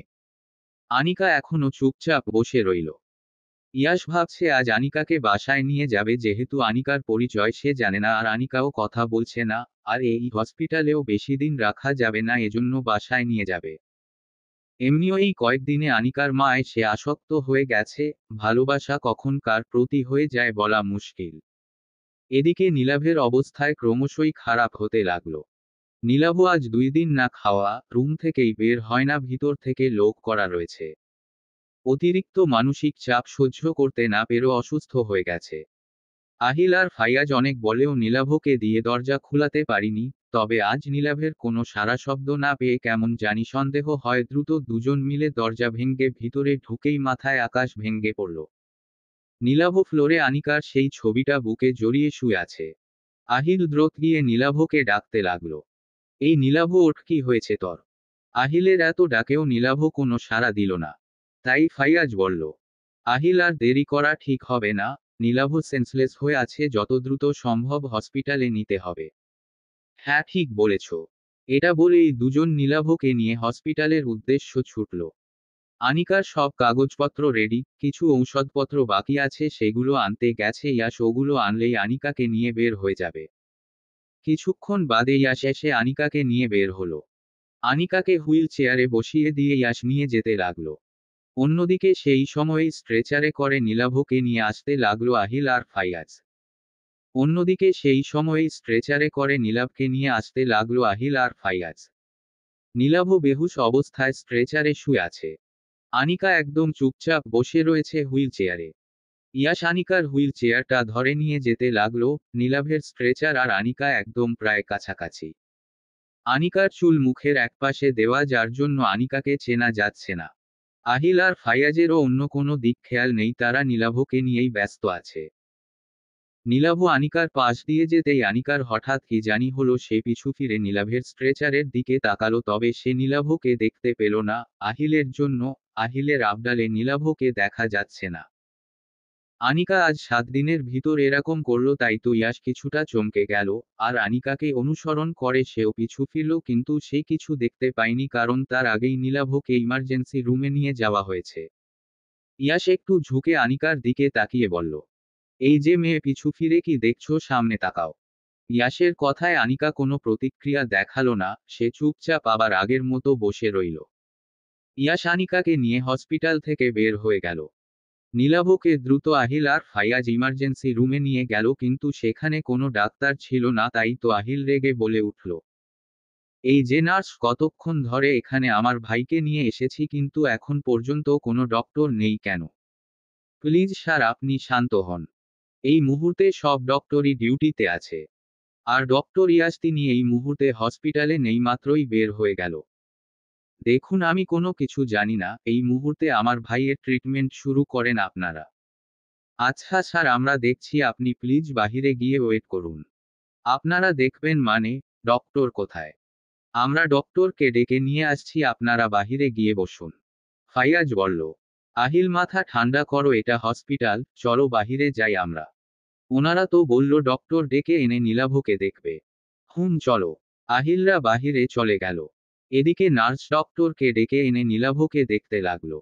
আহিল বাহিরে গিয়ে চেয়ারে বসে পড়ল। মাথার চুল টেনে ধরে বসে আছে। ফাইয়াজ কাঁধে হাত রেখে বলল, আহিল এত টেনশন করো না ভাই, দেখো নীলাভ সুস্থ হয়ে যাবে। আহিল দীর্ঘশ্বাস ছেড়ে বলল, আর সুস্থ সব কেমন জানি এলোমেলো হয়ে গেছে ফাইয়াজ। আমার কলিজার টুকরা বোনটা হারিয়ে গেল, এত চেষ্টা করেও তাকে খুঁজে পেলাম না। আমাকে আর কেউ ভাইয়া ভাইয়া বলে ডাকবে না। কেউ আর আবদার করবে না, বলবে না ভাইয়া এটা দাও ওটা দাও। আহিল তোমাকে কি বলে সান্ত্বনা দিব সেটা বুঝতে পারছি না আমি। আমরা তো অনেক চেষ্টা করেও আনিকাকে খুঁজে পেলাম না, ওর কোনো চিহ্নও পেলাম না। তবে আশা করি ও যেখানে আছে ভালো আছে, একদিন ঠিকই ফিরবে দেখো। তোমার কথায় যেন ঠিক হয় ফাইয়াজ। আহিল ফাইয়াজের কথাবার্তা মাঝে সেখানে নার্স এসে বলল, মিস্টার আহিল আর ফাইয়াজ, আপনাদের দুজনকে ভিতরে ডক্টর ডাকছেন। আচ্ছা আসছি, আপনি যান। এটা বলেই ফাইয়াজ আর আহিল ভিতরে গেল। আহিলরা কেবিনে ঢুকে দেখল নীলাভের এখনো সেন্স ফেরেনি, নীলাভের হাতে স্যালাইন চলছে। ডক্টর আসিফ বললেন, মিস্টার আহিল মির্জা আপনারা এসেছেন, আপনাদেরই খুঁজছিলাম। আহিল বলল, জি ডক্টর বলুন, এখন নীলাভ কেমন আছে, ওর কি অবস্থা? নীলাভ এই মুহূর্তে ভালো আছে, তাকে ঘুমের ইনজেকশন দেওয়া হয়েছে, এখন ঘুমিয়ে আছে। ফাইয়াজ বলল, নীলাভ হঠাৎ সেন্সলেস হয়ে গিয়েছিল কেন? আচ্ছা তার আগে এটা বলুন যে, নীলাভ কি কোনো মানসিক বড় আঘাত পেয়েছে? আহিল সমস্ত কিছু বলল। আহিলের কথা শুনে ডক্টর বলল, তাহলে আমি ঠিকই ধরেছি, উনি এই মানসিক আঘাতটা সহ্য করতে পারেননি, আর অতিরিক্ত টেনশন আর না খাওয়ার ফলে এরকম সেন্সলেস হয়ে গেছে। নীলাভের কি সুস্থ হয়ে যেতে অনেক টাইম লাগবে? তা একটু লাগবে। উনার মানসিক অবস্থা খুব খারাপ। আর এভাবে চলতে থাকলে মানসিক ভারসাম্য হারাতে খুব বেশি সময় লাগবে না। ডক্টরের কথায় খুব চিন্তিত হয়ে পড়ল আহিল। ডক্টর আবার বললেন, পোস্টট্রমাটিক স্ট্রেস ডিসঅর্ডার, এই সমস্যাটা অনেক ভয়াবহ। নীলাভ এই ট্রমা থেকে বের হতে পারছে না, ও ঘুমালেও এই আঘাতটা ওর স্বপ্নে প্রতিফলিত হচ্ছে। সব সময় এসব নিয়েও ডিপ্রেশনে থাকে, এর জন্য ওর শারীরিক অবস্থারও ক্ষতি হচ্ছে। ফাইয়াজ বলল, এর থেকে বের হতে কি করা লাগবে? অবশ্যই উনাকে আমি কাল রিলিজ করে দিব, আর যে যে ঔষধ দিব ওগুলো ঠিকমতো খাওয়াবেন। আর অবশ্যই উনাকে একা থাকতে দিবেন না, অল টাইম উনার সঙ্গ দিবেন আপনারা। আর যতদূর সম্ভব ওই মেয়ের সমস্ত জিনিস উনার থেকে দূরে রাখবেন ওকে। ওকে ডক্টর। আচ্ছা তাহলে আপনারা থাকুন, আর নীলাভ ঘুম থেকে উঠে কোনো ঝামেলা থাকলে আমাকে ডাক দেবেন। এটা বলেই ডক্টর বের হয়ে গেল। ফাইয়াজ বলল, আহিল নীলাভের তো ঘুম ভাঙ্গেনি, তুমি এখানে থাকো, আমাকে ফোন করা হয়েছে থানা থেকে, ইমার্জেন্সি ওখানে যাওয়া লাগবে। আচ্ছা। ফাইয়াজ চলে গেল। আর আহিল গিয়ে নীলাভের বেডের পাশে বসল। নীলাভের মুখের দিকে তাকিয়ে বড্ড খারাপ লাগছে। নিজের ভালোবাসাকে হারিয়ে একেবারে ভেঙ্গে পড়েছে ছেলেটা। না হাই কক্সবাজারে আর থাকবো না, এখানে থাকলে এই ট্রমা থেকে নীলাভকে কিছুতেই বের করতে পারবো না। আগামীকালই ঢাকা ব্যাক করব আমরা। ইয়াসের গাড়িটা একটা ডুপ্লেক্স বাড়ির সামনে থামল। আনিকা গাড়ির ভিতরে বসে আছে। ইয়াস গাড়ি থেকে আগে নেমে দাঁড়ালো, তারপর আনিকার সামনে গিয়ে বলল, এই যে পরি, গাড়ি থেকে নামো, নাকি সারাদিন গাড়িতে থাকার প্ল্যান করেছো? ইয়াসের একটা ডাকেও যখন আনিকা কোনো রেসপন্স করলো না, তখন ইয়াসের মনে পড়ল যে আনিকা তো কারো সাথে কথা বলে না, আর না চলাফেরা করে। শিট, আমি তো ভুলেই গিয়েছিলাম সব। এটা বলেই গাড়ির দরজা খুলে আনিকাকে বের করে হুইল চেয়ারে বসিয়ে দিল। তারপর আনিকাকে নিয়ে বাড়ির দরজার সামনে গিয়ে দাঁড়ালো। ইয়াস কলিং বেল বাজানোর কিছুক্ষণের মধ্যেই দরজাটা খুলে দিল এক বয়স্ক মহিলা। ইয়াস মুচকি হাসি দিয়ে বলল, কি ব্যাপার ডার্লিং, সামনে থেকে সরো, ভিতরে ঢুকবো। বয়স্ক মহিলাটি হচ্ছে ইয়াসের দাদি, নাম নূর জাহান। তিনি বললেন, কিন্তু তার আগে বল তোর পাশে এই মেয়েটাকে। উফস দাদি, সব বলবো, আগে ভিতরে তো ঢুকতে দাও আমাকে। আচ্ছা বাবা, আয় আগে ভিতরে আয়। ইয়াস আনিকাকে নিয়ে ভিতরে ঢুকল। নূরজাহান বললেন, দাদুভাই এই মিষ্টি মেয়েটা কে রে? আর এরকম হুইল চেয়ারে বসে আছে কেন? ইয়াস সব ঘটনা খুলে বলল নূরজাহানকে। নূরজাহান আফসোসের স্বরে বলল, আহারে কি সুন্দর ফুলের মতো একটা মেয়ে, কে এভাবে সমুদ্রে ফেলে দিল? হুমুম দাদি, আমিও সেটাই ভাবছি। আচ্ছা, পরে এসব নিয়ে কথা হবে, আগে সোফিয়া আন্টিকে বলো একটু গরম কিছু খাবার আনতে, এই কয়দিন হসপিটালের খাবার খেতে খেতে মেয়েটা হয়তো বিরক্ত হয়ে গেছে। আচ্ছা। নূরজাহান সোফিয়াকে ডেকে কিছু গরম খাবার পাঠাতে বললেন। নূরজাহান বললেন, আচ্ছা দাদুভাই, মেয়েটার নাম কি রাখা যায় বলতো? আমি তো ওকে পরি বলেই ডাকি। বাবা রে পরি, তবে নামটা মন্দ নয়, এরকম ফুটফুটে একটা মেয়ের নাম পরি রাখাই উচিত। আচ্ছা দাদি, তুমি যদি পরীকে তোমার রুমে রাখি তাহলে কি কোনো সমস্যা হবে? আসলে ও তো কথা বলে না, কারো সাথে সবসময় চুপচাপ থাকে। আচ্ছা সমস্যা নেই, তুই পরীকে আমার রুমে দিয়ে আয়। আমি রুমে খাবার নিয়ে আসছি। আচ্ছা দাদি। এটা বলেই আনিকাকে নূরজাহানের রুমে দিয়ে আসলো। ইয়াস এতদিন মনে মনে এটা চাচ্ছিল যে আনিকা কথা বলুক, আর নিজের সমস্ত কথা মনে পড়ুক। কিন্তু এই মুহূর্ত নিজেকে খুব স্বার্থপর হতে ইচ্ছে করছে। প্রয়োজন নেই আনিকার কথা বলার। সে এমনই থাকুক আমার কাছে চুপচাপ, বাকিটা জীবন এই মায়ভরা মুখশ্রী দেখেই কাটিয়ে দিতে চাই। তবে ভয়ও হচ্ছে, যদি আনিকার আবার নর্মাল হয়ে যায়, তাহলে সে যদি আবার তার নিজের গন্তব্যে ফিরতে চাই, তাহলে তখন কি হবে? নীলাভের এখনো ঘুম ভাঙ্গেনি, তবে সে ঘুমের ভিতর প্রচণ্ড ঘেমে গেছে। দেখছে আনিকা সমুদ্রে ভেসে যাচ্ছে, আর নীলাভ তাকে বাঁচানোর জন্য আপ্রাণ চেষ্টা করছে, কিন্তু বারবারই ব্যর্থ হচ্ছে সে। আনিকা কাঁদছে আর নীলাভকে ডাকছে। আস্তে আস্তে আনিকা সমুদ্রে পুরো তলিয়ে গেল, আর নীলাভ জোরে চিৎকার করে উঠল। না! নীলাভ চোখ খুলে দেখে সে হসপিটালে আছে। পুরো শরীর তার ঘেমে গেছে। বুকের হার্টবিট দ্রুত চলাচল করছে। নীলাভ হঠাৎ মনে পড়ল আনিকা তো তার কাছে নাই, তখনই আবার সমস্ত মন খারাপ তাকে ঘিরে ধরল। নীলাভ দেখতে পাচ্ছে তার সামনে হুবহু দেখতে ৪৫ জন দাঁড়িয়ে আছে, আর অট্টহাসি দিতে দিতে নীলাভকে বলছে, নীলাভ চৌধুরী, তোমার জীবনে আনিকা আর কখনো কখনো ফিরে আসবে না, কখনো না, হা হা হা। নীলাভ সেই হাসি আর কথা সহ্য করতে পারছে না। নীলাভ দুই কান চেপে ধরে বলতে লাগলো, না না না, আমার আনিকার ফিরে আসবে, আমি জানি সে আসবে। তোমরা সবাই মিথ্যা বলছো। এদিকে আহিলের কিছুটা চোখ লেগে এসেছিল, কিন্তু হঠাৎ নীলাভের এরকম চিৎকার আর এরকম ভয় পাওয়া দেখে সব ঘুম ছুটে গেল। দ্রুত নীলাভের কাছে আসলো। এই নীলাভ, কি হয়েছে তোর? এরকম করছিস কেন? নীলাভ কি হয়েছে বল? নীলাভ চোখ বন্ধ করেই কানে হাত চেপে বলতে লাগলো, আহিল, ওদের চলে বল। ওদের চুপ করতে বল। আমি জানি আমার আনিকা ঠিক ফিরে আসবে, ঠিক আসবে। তুই কাদের কথা বলছিস নীলাভ? আশপাশে তো কেউ নেই। তুই হয়তো খারাপ স্বপ্ন দেখেছিস। না না, ওরা আছে। ওদের যেতে বল। তুই আগে চোখ তো খোল। দেখ কেউ নেই। নীলাভ কান থেকে হাত নামিয়ে চোখ খুলে দেখল আশপাশে কেউ নেই। ওরাতে এখানেই ছিল আহিল, ওরা কোথায় গেল সব? জানিস, ওরা বলছিল আমার আনিকা নাকি আর কখনো ফিরে আসবে না। আচ্ছা তুই বল, আমার আনিকা ফিরে আসবে তাই না? নীলাভের কথা শুনে আহিল ভাবল ডক্টর তখন যেটা বলছিল সেটাই হয়েছে, আনিকাকে হারানোর আঘাত নীলাভ সহ্য করতে না পেরে মানসিক ভারসাম্য আস্তে আস্তে হারিয়ে ফেলছে। কিন্তু না, এই মুহূর্তে নীলাভকে শান্ত করা উচিত। আহা নীলাভ, আমাদের অনু ঠিক ফিরে আসবে দেখিস। ওরা সবাই মিথ্যা বলছে, আর এই দেখ এখানে কেউ নেই, সবাই চলে গিয়েছে। নীলাভ এতক্ষণ চিল্লাপাল্লা করলেও এখন আবার চুপ হয়ে গেছে। নীলাভকে চুপ হতে দেখে আহিল তাড়াতাড়ি ডক্টরকে ডাকতে গেল। নীলাভ মাথা নিচু করে নিজের হাতের দিকে তাকিয়ে আছে। আনিকার দেওয়া প্রথম উপহার, সেই ব্রেসলেটটা। সেদিকে নীলাভ তাকিয়ে আছে। মায়াবতী, এই ফিকে হওয়া জীবনে তোমাকে ঘিরে বেঁচে থাকার এক অদ্ভুত স্বাদ অনুভব করতে চেয়েছিলাম। তোমাকে এমন এক জগৎ উপহার দিতে চেয়েছিলাম যেখানে সমস্ত দুঃখ যাতনার বিপরীতে দুজন ভালোবাসার মানুষ পা দুলায় একান্ত সুখে মাথা রাখে কোলে, গল্প জমায় রূপালী চাঁদের আলোয়।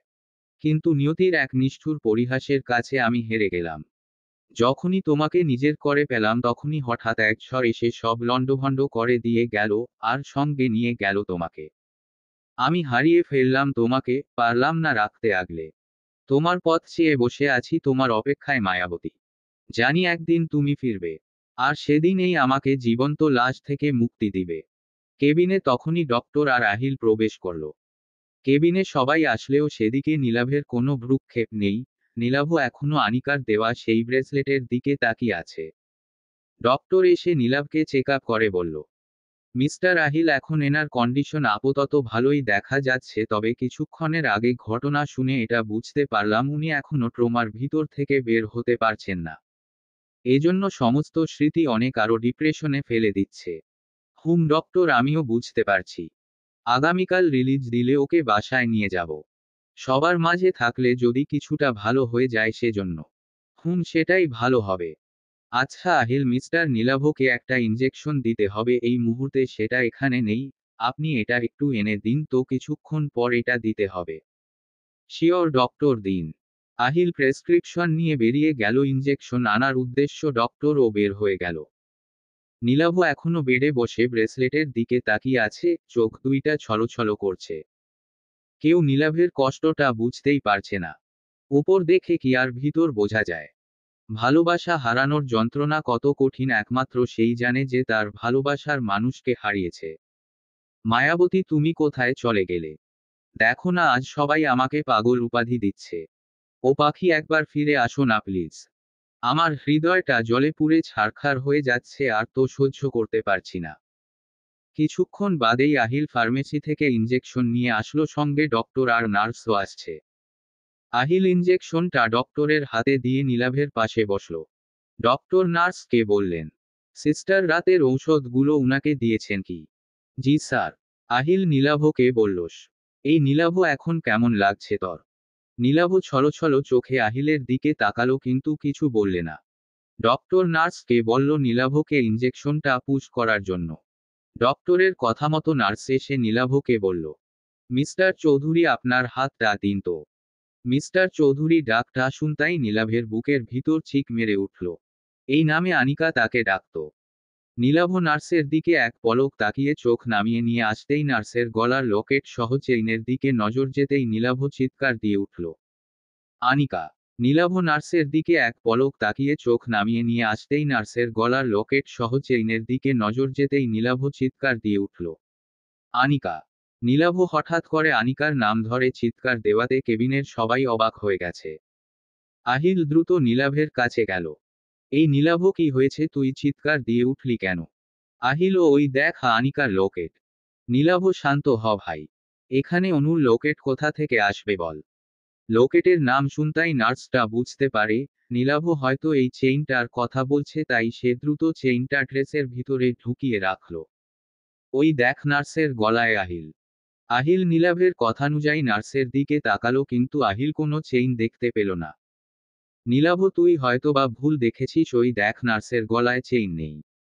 নীলাভ নার্সের দিকে তাকিয়ে দেখে চেইন নেই, তবে সে যে কিছুক্ষণ আগে স্পষ্ট আনিকার চেইন দেখল, তবে কি সেইটা ভুল ছিল? না, ভুল কিছুতেই হতে পারে না। নীলাভ এবার রেগে বেড থেকে নেমে নার্সের সামনে গিয়ে দাঁড়ালো। এই মেয়ে, ভালোই ভালোই বলছি, চেইন ফেরত দাও। নার্সটি ভয় মাখা কণ্ঠে বলল, কিসের চেইন? কিসের চেইন তুমি জানো না? একটু আগে তোমার গলায় যে চেইনটা ছিল আমি ওটার কথা বলেছি। না, আমার কাছে কোনো চেইন নেই। একদম মিথ্যা বলবা না, তোমার কাছে আমি লকেট সহ চেইন দেখেছি। ওটা আমার চেইন। ডক্টর বলল, আহা মিস্টার চৌধুরী, আপনি সামান্য একটা চেইন নিয়ে এত ঝামেলা কেন করছেন বুঝলাম না। নীলাভ রেগে গিয়ে এবার ডক্টরের কলার চেপে ধরে বলল, ওটা সামান্য চেইন না, ওটা অনেক দামি চেইন। ওটা আমার আনিকার চেইন। আমার আনিকার। আহিল নীলাভের অবস্থা দেখে দ্রুত কাছে গিয়ে নীলাভের হাত থেকে ডক্টরকে ছাড়াতে লাগলো। অন্যদিকে এসব দেখে নার্স ভয় একপাশে গিয়ে দাঁড়ালো। নীলাভ, কি করছিস? ছাড় ছাড়। না, ছাড়বো না, তুই সরে যা আহিল। আমি এই ডক্টরকে ছাড়বো না, ওর কত বড় সাহস আমার আনিকার জিনিসকে সামান্য বলছে।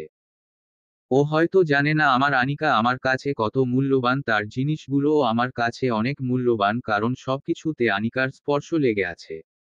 নীলাভ, তুই ছাড় প্লিজ। আহিল জোর করে নীলাভের হাত থেকে ডাক্তারের কলার ছাড়ালো। ডাক্তার নীলাভের হাত থেকে ছাড়া পেয়ে হাঁপাতে লাগলো। ডক্টর ভেবে পাচ্ছে না একটা মানুষের শরীরে এত শক্তি কিভাবে হতে পারে। আহিল অনুনয়ের স্বরে ডক্টরকে বলল, সরি ডক্টর আসিফ, আমার ভাইয়ের হয়ে আমি আপনার কাছে ক্ষমা চাচ্ছি। আপনি তো জানেনই ওর কি অবস্থা, ওর এখন মাথার ঠিক নেই। দয়া করে আপনি মনে কিছু নেবেন না প্লিজ। ফার্স্ট টাইমার রোগীর অবস্থা খারাপ বলে কিছু বললাম না মিস্টার মির্জা, না হলে এই ডক্টর আসিফের কলার ধরার শাস্তি কেমন হয় সেটা বোঝাতাম। এটা বলেই গটগট করে বেরিয়ে গেল ডক্টর। নীলাভ আবার তেড়ে যেতেই আহিল আটকালো। এই দিক নার্সটা আস্তে আস্তে করে কেবিন থেকে বের হতে যাবে তখনই নীলাভ গিয়ে সামনে দাঁড়ালো। কোথায় পালাচ্ছ? হঠাৎ করে সামনে আসাতে নার্সটা ভড়কে গেল। ততলাতে ততলাতে বলল, পাপা পালবো ক কেন? তাহলে ততলাচ্ছ কেন? কই ততলাচ্ছি। সামনে থেকে সরে দাঁড়ান, আমি বের হব। আগে আমার চেইন ফেরত দাও, আর বলো চেইনটা কোথায় পেয়েছো। বললাম তো ওটা আমার চেইন। নীলাভের এবার ধৈর্যের বাঁধ ভেঙ্গে যাচ্ছে, রক্তচক্ষু নিয়ে আবার জিজ্ঞাসা করল, দেখো এতক্ষণ তুমি মেয়ে বলে তোমার গায়ে হাত তুলিনি, এখন যদি স্বীকার না যাও তাহলে কিন্তু ফলাফল খুব খারাপ হবে। আমি কতবার বলবো ওটা আমার চেইন। নীলাভের এবার ধৈর্যের বাঁধ ভেঙ্গে গেল। রক্ত লাল চোখে নার্সের গলা চেপে ধরল দেয়ালের সাথে। নার্স দুই হাত দিয়ে নীলাভকে সরানোর চেষ্টা করছে কিন্তু নীলাভের শক্তির সাথে পেরে উঠছে না। নীলাভ দাঁতে দাঁত চেপে শক্ত কণ্ঠে বলল, এতক্ষণ ভালোভাবে বলেছি শুনিস নাই, তুই যদি না বলিস যে এই চেইন কোথায় পেয়েছিস, তাহলে তোকে আজ এখানেই শেষ করে ফেলব। এই নীলাভ চৌধুরী নিজের ভালোবাসার জন্য সব করতে পারে, প্রয়োজনে কাউকে চিরতরে শেষ করতে দুবার ভাবে না। এদিকে নীলাভের কাণ্ড দেখে আহিল ভয়ে শেষ, না জানি এই নার্সটার কি অবস্থা করে আজ। আহিল দ্রুত নীলাভের কাছে গিয়ে নার্সের গলা থেকে নীলাভের হাত সরানোর চেষ্টা করতেই নীলাভ রক্তচক্ষু নিয়ে তার দিকে তাকাতেই আহিল সেখান থেকে সরে গেল ভয়। নীলাভ রেগে আবার প্রশ্ন ছুড়ল নার্সের দিকে, এখনো সময় আছে, ভালোই ভালোই সত্যি করে বল চেইন কোথায় পেয়েছিস। নীলাভের শক্ত করে ধরাতে নার্সের জান যাই যাই অবস্থা, চোখ মুখ লাল হয়ে গেছে, চোখ দিয়ে অনর্গল পানি পড়ছে। নার্স নিজের প্রাণ বাঁচাতে বলল, বলছি আমার গলা ছাড়ুন প্লিজ। নীলাভ নার্সের গলাটা ছেড়ে দিতেই নার্স কাশতে কাশতে নিচে বসে পড়ল। আর কিছুক্ষণ এভাবে থাকলে হয়তো জানটাই বের হয়ে যেত। নীলাভ নার্সটার হাত ধরে দাঁড় করিয়ে ধমকের স্বরে বলল, এবার বল চেইন কোথায় পেয়েছিস, আর চেইনটা এখন কোথায় লুকিয়ে রেখেছিস। নীলাভের এরকম ধমক শুনে নার্স কেঁপে উঠল এবং ড্রেসের ভিতর থেকে চেইনটা বের করে দিলে নীলাভের হাতে। এই যে চেইন। নীলাভ চেইনটা নিয়েই চুমু খেতে শুরু করলো, চোখ দুটো ঝাপসা হয়ে আসছে কান্নায়। আমার মায়াবতী বেঁচে আছে। আমার মায়াবতী আমার আশেপাশেই আছে। এই আহিল দেখ দেখ আমার কলিজার চেইন। চেইন দেখে আহিলও বিশ্বাস করল যে নীলাভ এতক্ষণ যা যা বলেছিল সব সত্যি। নিজের বোন বেঁচে আছে আর তাদের আশেপাশেই আছে, এটা ভাবতেই মনটা খুশিতে ভরে উঠল। দেখছিস আহিল, আমি বলছিলাম না আমার মায়াবতী আমাকে ছেড়ে কোথাও যায়নি। ও আমাকে ছেড়ে কোথাও যেতেই পারে না। কিন্তু নীলাভ এই নার্সটা এই চেইনটা পেল কোথায়? আর আমার বনি বা এখন কোথায় আছে? নীলাভ প্রশ্নটা শুনতাই আবার নার্সের দিকে তাকলো আর জিজ্ঞেস করলো, এই চেইন তুমি কোথায় পেয়েছো? একদম সত্যি বলবে নইলে কিন্তু। বলছি স্যার, আজ থেকে প্রায় 7 দিন আগে সকালের দিকে একটা রোগী এসেছিল হসপিটালে, সম্ভবত উনাকে 2টা জেলে এখানেই নিয়ে আসছিল। আর মেয়েটার অবস্থা বেশি ক্রিটিক্যাল থাকায় ওই মুহূর্তে মেয়েটাকে অপারেশন করতে হয়। আর অপারেশন করার আগে মেয়েটার ড্রেস চেঞ্জ আমি করছিলাম এবং সব খুলে রাখার সময় চেইনটাও খুলেছিলাম। চেইনটা দেখেই বুঝতে পেরেছিলাম এটা ডায়মন্ডের, লোভ সামলাতে না পেরে ওটা তখনই লুকিয়ে ফেলি। আর যেহেতু মেয়েটাকে কেউই চেনে না এজন্য এই চেইন নিয়ে কোনো প্রবলেমই হবে না। অপারেশনের কথা শুনতাই নীলাভ আর আহিল আঁতকে উঠল। নীলাভ অস্থির হয়ে বলল, আমার আনিকার অপারেশন করা হয়েছে কেন? ওর কি হয়েছে? ও কোথায় এখন? বলো। Answer me.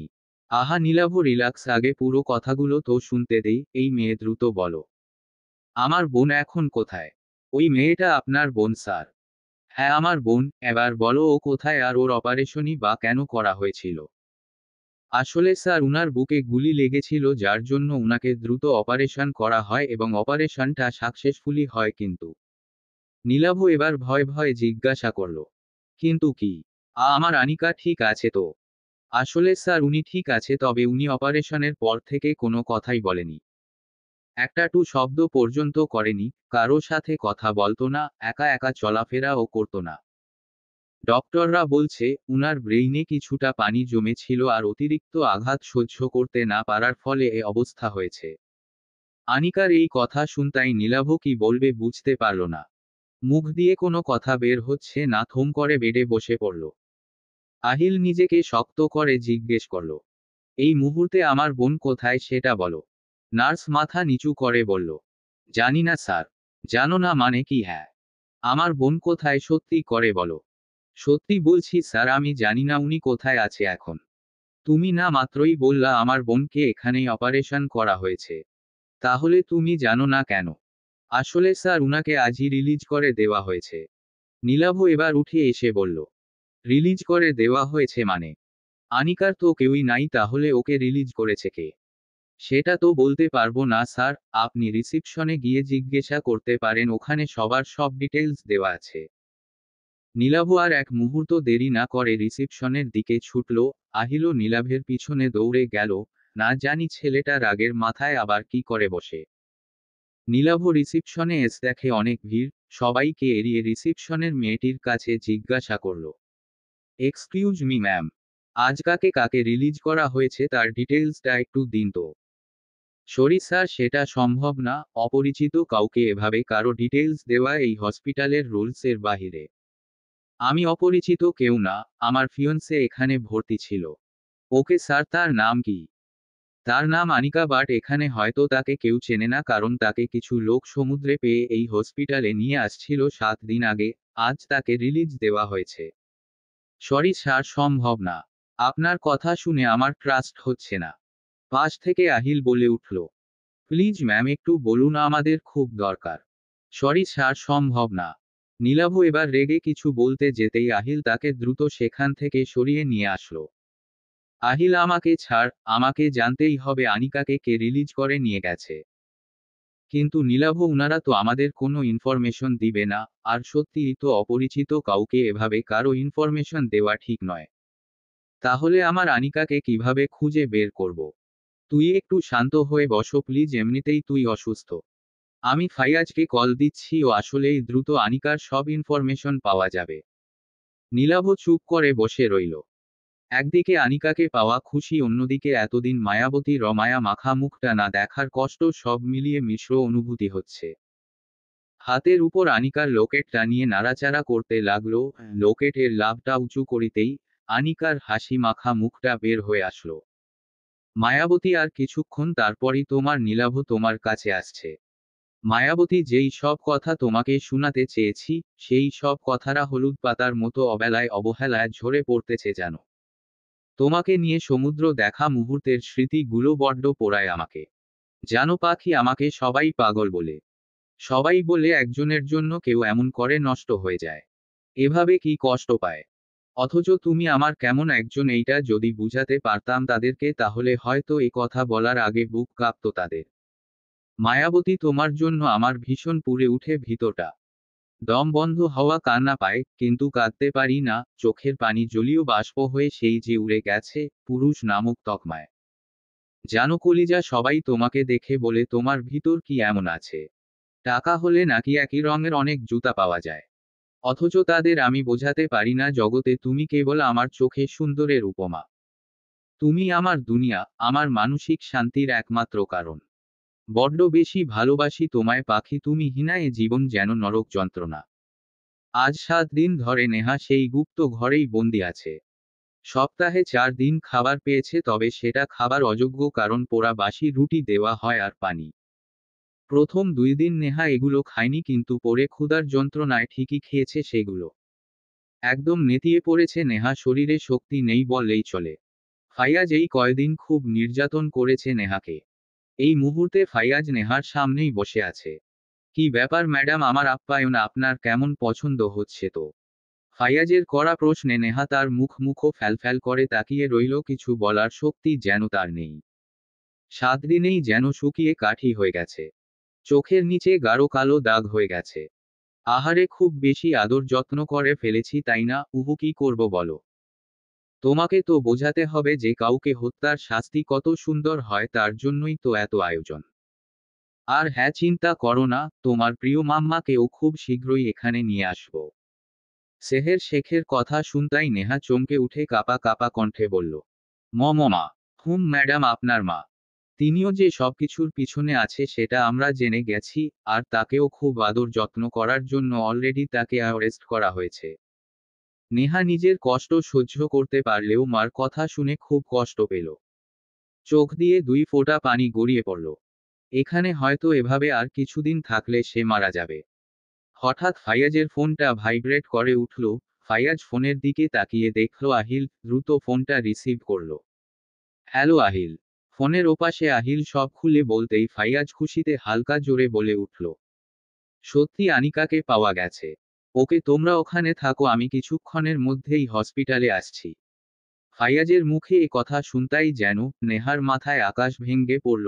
এত কিছু করার পরও আনিকাকে শেষ করতে পারল না। শেষে নিজের ফাঁদে সে উল্টে নিজেই ফেঁসে গেল।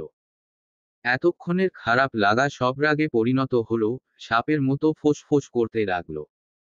ফাইয়াজ নেহার দিকে এক পলক তাকিয়ে বের হয়ে গেল। নেহা নিচে বসে ফুঁচতে লাগলো। আনিকা, আনিকা, আনিকা, এই মেয়েটা আমার সব শেষ করে দিল। আমার নীলাভকে কেড়ে নিল। আমার সব সুখ শান্তি শেষ করে দিল। আমি একবার এখান থেকে বের হয়ে নি, তোমাকে ছারখার করে দিব। সব ছারখার করে দিব, তোমাদের কখনোই এক হতে দিব না, কখনোই না। এদিকে সন্ধ্যার পর আনিকা বেকুনিতে বসে আছে। তবে কারো সাথে কোনো কথা বলেনি, আগে থেকে একটু রেসপন্স করছে। আগে একা একা চলাফেরা না করলেও এখন একা একা চলাফেরা করছে। ইয়াশ আনিকার জন্য আজ আর হসপিটালে যায়নি। ইয়াশ রুমে এসে দেখে আনিকা বেকুনিতে বসে আছে, নজর তার বাহিরের দিকে। ইয়াশকে সে উঠে বলল, মিস পরি, আমি কি আসতে পারি? কারো কণ্ঠস্বর পেয়ে আনিকা পিছু ফিরে একবার তাকিয়ে আবার সামনের দিকে মনোনিবেশ করল। আনিকার এরকম রিয়াকশন দেখে ইয়াশ কিছুটা খুশি হলো, কারণ আনিকা আগে থেকে একটু রেসপন্স করছে। নীলাভ পাশে গিয়ে বসল। পরি, তুমি এখন কেমন ফিল করছো? শরীর কেমন আছে? আনিকা কোনো কথাই বলল না, চুপচাপ বসে রইল, মনে হচ্ছে গভীর কোনো চিন্তায় সে ব্যস্ত। আচ্ছা পরি, তুমি কি আমার সাথে কথা বলবে না? আচ্ছা, তোমার বাড়ি কোথায়? আচ্ছা, তুমি কি সত্যি এই পৃথিবীর মানুষ নাকি আসমান থেকে নেমে আসা কোনো পরী? আনিকা ইয়াসের কোনো কথারই রেসপন্স করল না, চুপচাপ বসে রইল। তবে এটাতে ইয়াসের খারাপ লাগছে না, তার বেশ ভালোই লাগছে প্রিয় মানুষটার সাথে বকবক করতে। ঈশ্বর, কি মায়ামো মুখোশী। ইচ্ছে করে এভাবে যেন সারা জীবন তোমার দিকে তাকিয়ে থাকি পড়ি। চাঁদের আবছা কিরণে যেন তোমার সৌন্দর্য আরো দ্বিগুণ হয়ে উঠেছে। আচ্ছা, তোমার কথা বলা লাগবে না, প্রয়োজন নাই তোমাকে তেমার ঠিকানায় ফিরে যাওয়ার। তুমি সারা জীবন আমার ঠিকানায় আমার হয়েই থেকো পড়ি, বড্ড ভালোবাসি তোমায়। ইয়াসের ভাবনার মাঝেই আনিকা অস্ফুট স্বরে বলে উঠল, নীলাভ। নামটা শুনতাই ইয়াসের বুকের ভিতর চিক মেরে উঠল। ইয়াস এটা বুঝতে পেরেছে, নীলাভ পরীর হয়তো খুব কাছের মানুষ, এজন্যই পরী এত নিশ্চুপ থাকা সত্ত্বেও বারবার এই একটা শব্দই বলছে। নীলাভের নামটা শুনতাই কেন জানিনা মনটা অস্থির হয়ে উঠল, হারানোর ভয়টা যেন জেঁকে বসল। নূরজাহান এসে বলল, কি রে দাদুভাই, তোরা এখানে বসে কি করছিস? কিছু না দাদি, হঠাৎ তুমি এখানে? তোদের কাউকে খুঁজে পেলাম না তাই আসছি। রাত তো অনেক হলো, পরীকে তো কিছু খেতে দিতে হবে। হুম দাদি, ওর ওষুধ রয়েছে। আচ্ছা তুমি যাও, খাবার বারো, আমি পরীকে নিয়ে আসছি। আচ্ছা দাদু ভাই। নূরজাহান চলে গেলেন। পরী, উঠো। ইয়াশ আনিকার হাত ধরে উঠালো। আনিকা চুপচাপ হাঁটতে লাগলো, যেন সে কাঠের কোনো পুতুল, তাকে যেমনটা বলতে লাগলো সে তেমনটাই করছে। আনিকাকে ডাইনিং টেবিলে বসিয়ে পাশের চেয়ারে ইয়াশ বসল। সামনে নূরজাহানও বসেছে। দাদুভাই, এবার খাওয়াটা শুরু কর। হুম দাদি, করব তো, আগে পরীকে খাইয়ে দিই, তারপর না হয় আমি খাবো। আচ্ছা, খাওয়া। ইয়াশ অতি যত্নে আনিকাকে খাইয়ে দিতে লাগলো। আর আনিকাও চুপচাপ খেতে লাগলো। দূর থেকে এই সুন্দর দৃশ্য দেখে নূরজাহানের চোখ জুড়িয়ে গেল। আল্লাহ, এতদিন পরে বুঝি আমার দাদুভাইয়ের জন্য কাউকে পাঠালো। সেই যে বৌমা চলে গেল তারপর আর কখনো ছেলেটার মুখে হাসি দেখিনি যেটা আজ এই মেয়েটার জন্য দেখছি। ইয়াশ খুব যত্ন করে আনিকাকে খাইয়ে দিয়ে ওষুধ খাইয়ে দিল। দাদি তুমি এখনো খাওনি কেন? আমি তোর সাথে খাবো দাদু ভাই। আচ্ছা তাহলে আমি পরীকে রুমে শুইয়ে দিয়ে আসি। এটা বলেই আনিকাকে রুমে শুইয়ে দিয়ে এসে খাবারের টেবিলে বসলো। সুইটহার্ট এবার তাহলে খাওয়া শুরু করা যাক। অবশ্যই। ইয়াশ চুপচাপ খেতে লাগলো তখনই নূরজাহান বলে উঠল, দাদুভাই পরীকে তুই ভালোবাসিস তাই না? নূরজাহানের কথা শুনতাই ইয়াশের খাওয়া থেমে গেল। নূরজাহানের দিকে তাকিয়ে বলল, হঠাৎ এ কথা? না মানে জানতে চাইলাম দাদুভাই। এসব বাদ দাও দাদি। আমার জীবনে আর ভালোবাসা বাদ দিব কেন শুনি? আমি তোর চোখ দেখে বুঝেছি তুই পরীকে ভালোবাসিস। আহা দাদি চুপ করে খাবার খাও তো। আচ্ছা দাদুভাই যদি পরী সম্পূর্ণ সুস্থ হয়ে যায় আর পরী তার ঠিকানায় ফিরে যায় তোকে ছেড়ে তখন? আনিকার চলে যাওয়ার কথাটা শুনতাই ইয়াসের হাত থেকে খাবারের চামচটা পড়ে গেল, বুকের ভিতর জ্বলে উঠল। না আমার পরী আমাকে ছেড়ে কোথাও যাবে না, কোথাও না। এটা বলে ইয়াস খাবার ছেড়ে উঠে চলে গেল। দাদুভাই খাবারটা তো খা, দাদুভাই শোন। নূরজাহানের কোনো কথা ইয়াস শুনল না, সে চলে গেল। না আর না এতদিন পর একটু সুখের খোঁজ আমার দাদুভাই পেয়েছে, যত দ্রুত সম্ভব আমি দুজন চার হাত এক করে দিব। এদিকে হসপিটালে মাত্র এসে পৌঁছালো ফাইয়াজ। হসপিটালের ভিতরে ঢুকে দেখে রিসিপশনের সামনে চেয়ারে নীলাভ আর আহিল বসে আছে। ফাইয়াজ সেখানে এগিয়ে গেল। আহিল। নীলাভ আহিল দুজনেই ফাইয়াজের দিকে তাকালো। আহিল তুমি এসেছো। এবার তাড়াতাড়ি চলো রিসিপশনে, এদিকে নীলাভও পাগল হয়ে যাচ্ছে আনিকার জন্য। চলো। নীলাভ আহিল ফাইয়াজ তিনজনে রিসিপশনের সামনে গিয়ে দাঁড়ালো। ফাইয়াজ বলল, ম্যাম আজ যাদের যাদের রিলিজ সবার ডিটেলস এই মুহূর্তে আমাকে দিন। আপনারা আবার এসেছেন বললাম তো, অপরিচিত কাউকে এসব ডিটেলস দেওয়া নিষেধ। ফাইয়াজ নিজের আইডি কার্ড দেখালো। সরি স্যার এখনই দেখাচ্ছি। মেয়েটি দ্রুত খাতাটা বের করে দেখালো। জি স্যার এই যে। আচ্ছা আজ থেকে 7 দিন আগে সমুদ্রে পাওয়া যে মেয়েটিকে আনা হয়েছিল, বুকে গুলি লেগেছিল, তাকে আজ রিলিজ করা হয়েছে। সেই ডিটেলসটা বের করুন ফার্স্ট। Okay sir. কিছুক্ষণের মধ্যেই মেয়েটি বের করে দিল। জি স্যার এই যে। নীলাভ দ্রুত খাতাটা দেখল, কিন্তু সেখানে দেখল ইয়াসের নাম। এই ইয়াসকে? উনি এই হসপিটালের ডক্টর আর এই হসপিটালটি উনাদেরই। এতদিন ওই মেয়েটাকে উনি দেখাশোনা করেছেন। আজ উনি রিলিজ করিয়ে নিয়ে গেছে। মেয়েটি হয়তো উনাদের বাসায় আছে এখন। আহিল ফাইয়াজ অনেক খুশি হলো। নীলাভ বলল, ডক্টর ইয়াসের বাসার ঠিকানা দিন। Okay sir. মেয়েটি ঠিকানা লিখে দিল নীলাভের কাছে। নীলাভ ঠিকানার দিকে তাকিয়ে মুচকি হেসে বলল, আমি আসছি মায়াবতী। নীলাভ ঠিকানার দিকে তাকিয়ে মুচকি হেসে বলল, আমি আসছি মায়াবতী। ফাইয়াজ বলল, যাক তাহলে তে আনিকার ঠিকানা পেয়ে গিয়েছি, তাহলে আর চিন্তা কিসের, আগামীকাল সকালেই যাব ডক্টর ইয়াসের বাসায়।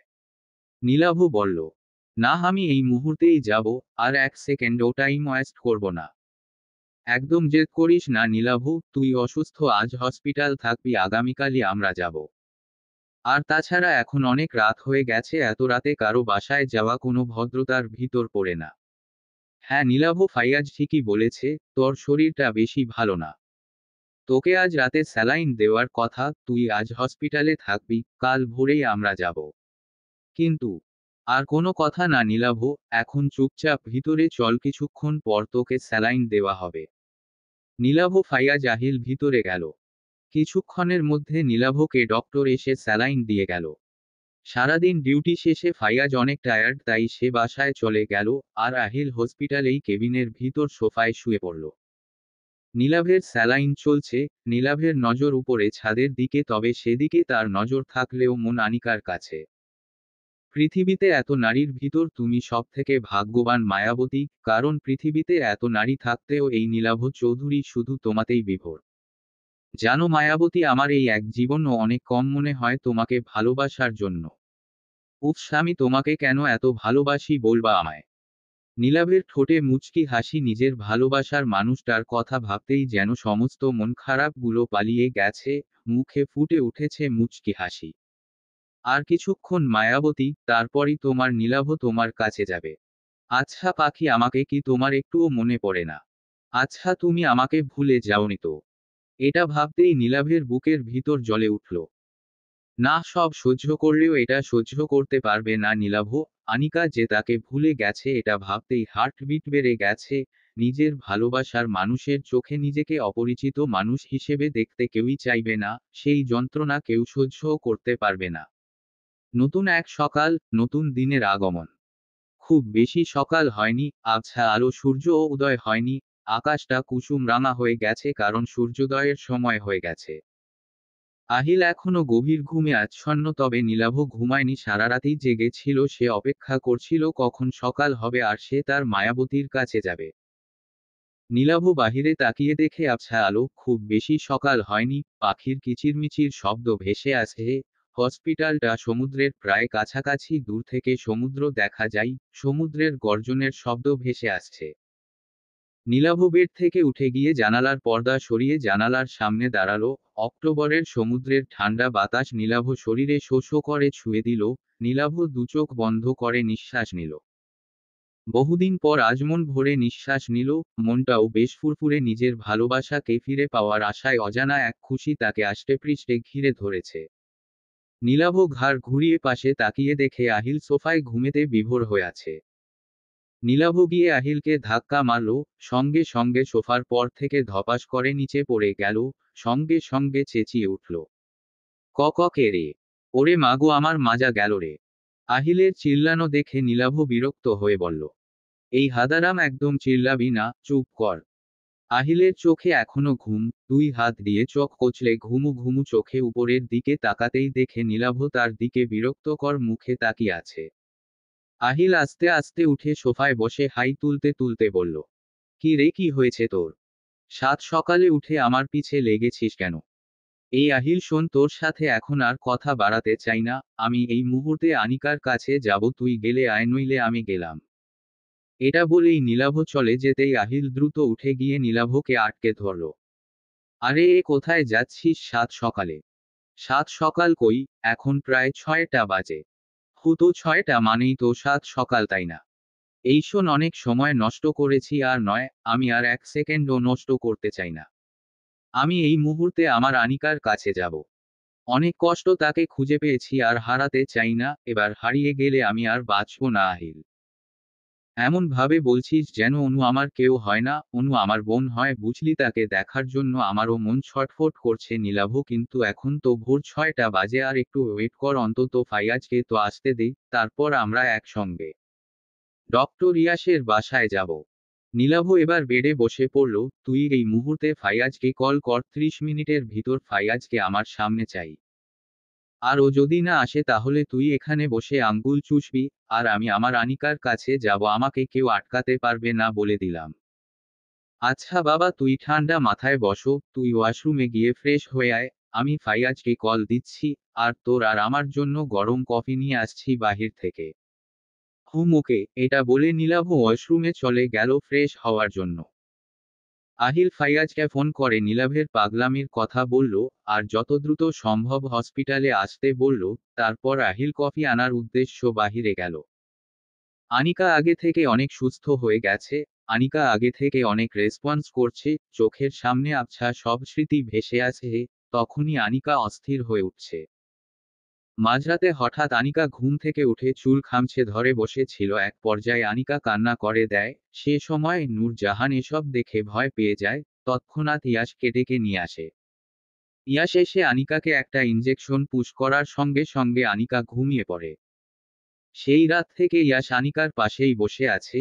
সকাল হয়ে গেছে অনেক আগেই, কিন্তু ইয়াস টের পায়নি। নূরজাহান অনেক আগেই ঘুম থেকে উঠে নামাজ পড়ে বাহিরে হাঁটতে বের হয়েছিলেন। মাত্র বাসায় ফিরে তার রুমে এসে দেখে ইয়াস এখনো আনিকার পাশে চেয়ারের সাথে হেলান দিয়ে ঘুমিয়ে আছে। নূরজাহান মুচকি হেসে ইয়াসের কাছে এগিয়ে গেল। দাদু ভাই! নূরজাহানের ডাকে ইয়াসের ঘুম ভাঙল। হাই তুলতে তুলতে বলল, ও দাদি, তুমি কখন উঠছো? নূরজাহান বিছানায় বসে বলল, আমি তো অনেক আগেই উঠেছি, মাত্র হাঁটা শেষ করে বাসায় আসলাম। এসে দেখি তুই এখনো এখানে আছিস। নূরজাহানের কথা শুনে ইয়াসের চোখ কপালে উঠে গেল। দ্রুত দেয়ালে ঘড়ির দিকে তাকিয়ে চমকে গেল, সকাল 7:25। এই রে, এত বেলা হয়ে গেছে, আজ হসপিটালে যেতে হবে সকাল সকাল, আর আজই লেট করে ফেললাম শিট। আহা দাদুভাই, খুব বেশি বেলা হয়নি, তুই এত তাড়াহুড়ো করিস না তো। দাদু, তুমি বুঝতে পারছো না, পুরো কথা শেষ হবার আগেই পাশে এক ঘুমন্ত রমণীর দিকে নজর যেতেই ইয়াশ স্তব্ধ হয়ে গেল। বুকের মাঝে চিক মেরে উঠল, চোখ দুইটা যেন জুড়িয়ে গেল, আচমকা মুখে মিষ্টি একটা হাসি ফুটে উঠল। এলোমেলো চুল, তৈলাক্ত ফর্সা মুখ, ঘন চোখের পাপড়ি, গোলাপি ঠোঁট। ঈশ্বস, ঘুমন্ত কোনো মেয়েকে এত সুন্দর লাগে আগে জানতাম না। পৃথিবীর সমস্ত মায়া যেন তোমার মুখে। প্রতিদিন সকালে ঘুম ভাঙ্গার পর এরকম সুন্দর দৃশ্য দেখার সৌভাগ্য কি আমার হবে পরি? কি ব্যাপার দাদুভাই, মেয়েটার তো নজর লেগে যাবে। নূরজাহানের কথায় ইয়াশ থতমত খেয়ে মাথা চুলকাতে চুলকাতে রুম থেকে বের হয়ে গেল। ইয়াশ বেশ লজ্জা পেয়েছে। নূরজাহান হেসে উঠলেন। মুচকি হেসে হাত বাড়িয়ে আনিকার মাথায় হাত বুলিয়ে দিলেন। কারো স্পর্শ পেয়ে আনিকার ঘুমটা ভেঙে গেল, পিটপিট করে চোখ খুলতে লাগলো। আনিকা কিছুটা নিজের জ্ঞানে ফিরেছে, তাই তো নূরজাহানের দিকে কেমন করে যেন তাকিয়ে আছে, বুঝতে পারছে না সামনের ব্যক্তিকে। আবার নিজেকেও পুরোপুরি ভাবে মনে পড়ছে না, তবে কিছু মানুষের হাসি মাখা মুখ, হাসির শব্দ, সমুদ্রের ঢেউ, কারো ডাক, সবকিছু আনিকার চোখের সামনে ভাসতে লাগলো। আবারও আনিকা অস্থির হয়ে উঠল। আনিকা উঠে বসল, পুরো শরীর ঘেমে একাকার হয়ে গেছে। আনিকার হঠাৎ করে উঠে বসাতে নূরজাহান চমকে গেলেন। কি হয়েছে পরি? তুমি ঠিক আছো তো? হঠাৎ উঠে বসলে যে? ঘুম ভাঙল তাহলে? আনিকা কোনো কথা বলছে না, চোখ বন্ধ করে বসে রইল। আনিকা কোনো কথা বলছে না দেখেই নূরজাহান আনিকার গায়ে হাত দিয়ে বলল, এই পরি, তুমি ঠিক আছো তো? আনিকা আস্তে করে নূরজাহানের হাত সরিয়ে দিল। কে আপনি? আর পরি কাকে বলছেন? কে পরি? আজ প্রথম আনিকার মুখে কথা শুনল নূরজাহান। এখানে আসার পর একদিনও আনিকা কথা বলেনি, সব সময় চুপ থাকত। নূরজাহান বেশ খুশি হলেন আনিকাকে কথা বলতে দেখে, তিনি হাসি মুখে বললেন, কেন মা, তুমিই তো পড়ি। আনিকা অস্থির হয়ে বলল, না আমি পড়ি না, আমি পড়ি না, আমি পড়ি না। আনিকাকে এভাবে অস্থির হতে দেখে রাতের মতো আবারও ভয় পেয়ে গেলেন নূরজাহান। দ্রুত সে ইয়াশকে ডাকতে লাগলো। নূরজাহানের এরকম ভয়মাখা ডাক শুনে ইয়াশ দ্রুত রুমে উপস্থিত হলো। কি হয়েছে দাদি, কোনো সমস্যা? দাদুভাই দেখ, পড়ি আবার রাতের মতো অস্থির হয়ে উঠছে আর বলছে ও নাকি পড়ি না। ইয়াশের পুরো শরীর কাঁপতে লাগলো। অজানা এক ভয় মনে ছেকে বসলে, তাহলে কি আনিকার সব মনে পড়ে গেল? এটা ভাবতেই ইয়াশের ভয়ে শরীর কাঁপতে লাগলো। তাহলে কি আনিকার সব মনে পড়ে গেল? ইয়াশ ভয় ভয় আনিকার পাশে গিয়ে বসল। পরি, তুমি ঠিক আছো তো? কি হয়েছে তোমার, আমাকে বলো। আনিকা এবার ইয়াশের দিকে তাকালো, তবে তাকে চিনতে পারছে না। ইয়াশ এবার আনিকার কাঁধে হাত দিয়ে বলল, এই পরি, আমার দিকে তাকাও, কি হয়েছে তোমার বলো। তোমার কি শরীরের ভিতর খারাপ লাগছে বলো আমায়। আনিকা ইয়াশের হাত ছাড়া মেরে ফেলে দিল আর রাগান্বিত স্বরে বলল, কে আপনি? আর আমাকে স্পর্শ কেন করছেন? আর বারবার পরি পরি করছেন কেন? আমি পরি না ওকে। আনিকার এরকম ব্যবহারে ইয়াশ ভয় পেয়ে গেল, ক্রমশ যেন আনিকাকে হারানোর ভয় বেড়ে গেল। কাপা কাপা গলায় জিজ্ঞেস করল, তাহলে কে তুমি? আমি জানি না আমি কে। তবে আমার নাম যে পরি না এটা আমি জানি। ইয়াশ এবার কিছুটা শান্ত হলো, কারণ আনিকার ব্রেইন এখনো পুরোপুরি কাজ করছে না। তবে যে খুব দ্রুত আনিকার স্পষ্ট সব মনে পড়ে যাবে সেটা ইয়াশ শিওর, তবে আপাতত সেসব এক সাইডে রেখে আগে আনিকাকে শান্ত করা উচিত। আচ্ছা আচ্ছা, রিল্যাক্স, তুমি এত হাইপার হইও না। তুমি যদি চাও তাহলে তোমাকে পরি বলে ডাকবো না, ইভেন তোমাকে কোনো নাম ধরেই ডাকবো না ওকে।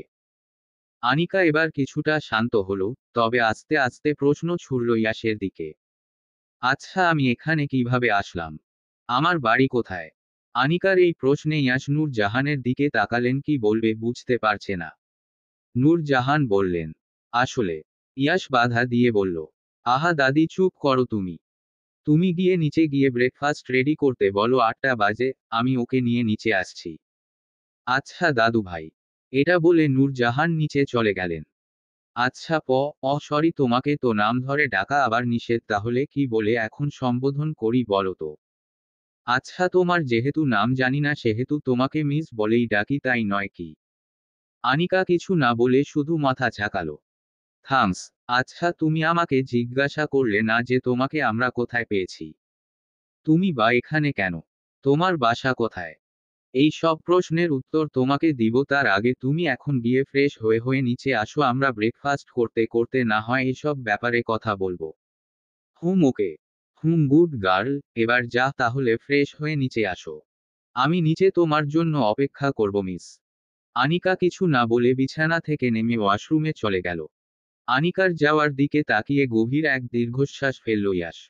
বড্ড ভয় হচ্ছে মেয়েটাকে হারিয়ে ফেলার। এদিকে অলরেডি 2 ঘন্টা ওভার হয়ে গেছে, তবুও ফাইয়াজের আসার খোঁজ নেই। নীলাভ তো রেগে আগুন হয়ে আছে। আহিল অনেক কষ্টে নীলাভকে সামলে রেখেছে। কিন্তু না, নীলাভের এবার ধৈর্যের বাঁধ ভেঙে গেল, তাই সে রেগে বলল, আহিল আর না অনেক হয়েছে, তোরও যাওয়া লাগবে না আর ফাইয়াজেরও যাওয়া লাগবে না, আমি একাই যাব। এটা বলেই নীলাভ কেবিন থেকে বের হয়ে যেতেই সামনে দেখে ফাইয়াজ আসছে। ফাইয়াজ এসেই নীলাভের সামনে মুখ কাচুমাচু করে বলল, সরি দোস্ত, প্লিজ মাইন্ড করিস না, একটু লেট হয়ে গেল, প্রমিজ আর এরকম হবে না, ট্রাস্ট মি। নীলাভ ফাইয়াজকে এড়িয়ে চলে গেল। আহিল আর ফাইয়াজ ও নীলাভের পিছন পিছন যেতে লাগলো। কিছুক্ষণের ভিতর অনেক কষ্টে নীলাভকে শান্ত করে তিনজনে আনিকার উদ্দেশ্য বের হয়ে গেল। ডাইনিং টেবিলে নূরজাহান আর ইয়াশ বসে আছে। আনিকা এখনো নিচে নামেনি। ইয়াশ আনিকার জন্য অপেক্ষা করছে, মুখে তার চিন্তার ছাপ। ইয়াশের চিন্তিত মুখ দেখে নূরজাহান বললেন, কি হয়েছে দাদুভাই, তোর মুখটা এরকম লাগছে, কেন হয়েছে? কিছু না দাদি। তাহলে এরকম করে চিন্তিত মুখে বসে আছিস কেন? মেয়েটাকে নিয়ে চিন্তা করছিস? ইয়াশ কিছু না বলে নূরজাহানের দিকে তাকলো। আমি সব বুঝতে পারছি দাদুভাই, তুই হয়তো বা ভয় পাচ্ছিস ওকে হারানোর। তুই যতই অস্বীকার করিস না কেন আমি জানি তুই মেয়েটাকে বড্ড বেশি ভালোবাসিস। চিন্তা করিস না, কিচ্ছু হবে না দাদুভাই। নূরজাহানের কথা শুনে প্রত্যুত্তরে কিছুই বলল না ইয়াশ, শুধু একটা দীর্ঘশ্বাস ছাড়ল। তখনই সেখানে আনিকা উপস্থিত হলো। আনিকাকে দেখে দুজনেই চুপ হয়, প্রসঙ্গ চেঞ্জ করে ইয়াশ বলল, আরে মিস, আসো আসো, তোমার জন্যই অপেক্ষা করছিলাম। নূরজাহানও হেসে বলল, বসো মেয়ে, তোমার জন্য সেই ধরে আমার দাদুভাই অপেক্ষা করছে তোমার সঙ্গে ব্রেকফাস্ট করবে বলে। নূরজাহানের কথা শুনে আনিকা সরল চোখে ইয়াশের দিকে তাকালো। আনিকার এরকম তাকানো দেখে ইয়াশ কিছুটা লজ্জা অনুভব করল, যদিও লজ্জার তেমন কোনো বিষয় নেই, তবে ইদানিং এরকম হুটহাট লজ্জা পাচ্ছে সে। নতুন প্রেমে পড়লে বুঝি এরকমই হয়। ইয়াশ কি বলবে বুঝতে না পেরে বলল, মিস এবার বসো, ব্রেকফাস্ট শুরু করো। আমার আবার কিছুক্ষণ পর হসপিটালে যেতে হবে। আনিকা চুপচাপ চেয়ারে বসে পড়ল। ইয়াশের 2 চেয়ার ফাঁকা রেখে আনিকা বসেছে। আনিকা যেহেতু কিছুটা অসুস্থ, এজন্য ওর জন্য গরম স্যুপ রান্না করা হয়েছে। আনিকা স্যুপ দেখে চোখ মুখ কুঁচকে ফেলল। আনিকার মুখের এরকম ভাবভঙ্গি দেখে ইয়াশ বলল, কি ব্যাপার মিস, কোনো প্রবলেম? আসলে এটা আমি খাবো না। কিন্তু কেন? তুমি অসুস্থ, তোমার জন্য এটা অনেক উপকারী। না, আমি এই স্যুপ কিছুতেই খাবো না। মিস সেইটা বললে তো শুনবো না, চুপচাপ বসে স্যুপটা খেয়ে নাও। আমি একজন ডক্টর আর তুমি আমার পেশেন্ট, সুতরাং আমার সব কথা শোনা তোমার জন্য বাধ্যতামূলক। ইয়াশের এরকম কথায় আনিকার সেই নীলাভের হাতে স্যুপ খাওয়ার দৃশ্য মনে পড়ে গেল, তবে সেটা আবছা স্পষ্ট নয়। আবার অস্থির লাগা শুরু করলো আনিকার, তবে এবার প্রকাশ করল না, চুপ করে বসে রইল। নূরজাহান বললেন, কি হলো, স্যুপ তো ঠান্ডা হয়ে যাবে, খেয়ে নাও। আনিকা স্যুপ খাওয়ার জন্য চামচটা হাতে নিল, ঠিক তখনই পিছন থেকে একজন আনিকার নাম ধরে ডাক দিল। ডাকটা আনিকার কর্ণকুহরে পৌঁছাতেই আনিকার পুরো শরীরের লোম দাঁড়িয়ে গেল। হাত থেকে চামচটা ফ্লোরে পড়ে গেল। আনিকা স্যুপ খাওয়ার জন্য চামচটা হাতে নিল, ঠিক তখনই পিছন থেকে একজন আনিকার নাম ধরে ডাক দিল। ডাকটা আনিকার কর্ণকুহরে পৌঁছাতেই আনিকার পুরো শরীরের লোম দাঁড়িয়ে গেল। হাত থেকে চামচটা ফ্লোরে পড়ে গেল। আনিকার বুকের হার্টবিট দ্রুত গতিতে ছুটে চলেছে, বুকের ভিতর অন্যরকম এক অনুভূতি হচ্ছে, মনে হচ্ছে কাঙ্ক্ষিত কোনো কিছু তার খুব অতি নিকটে।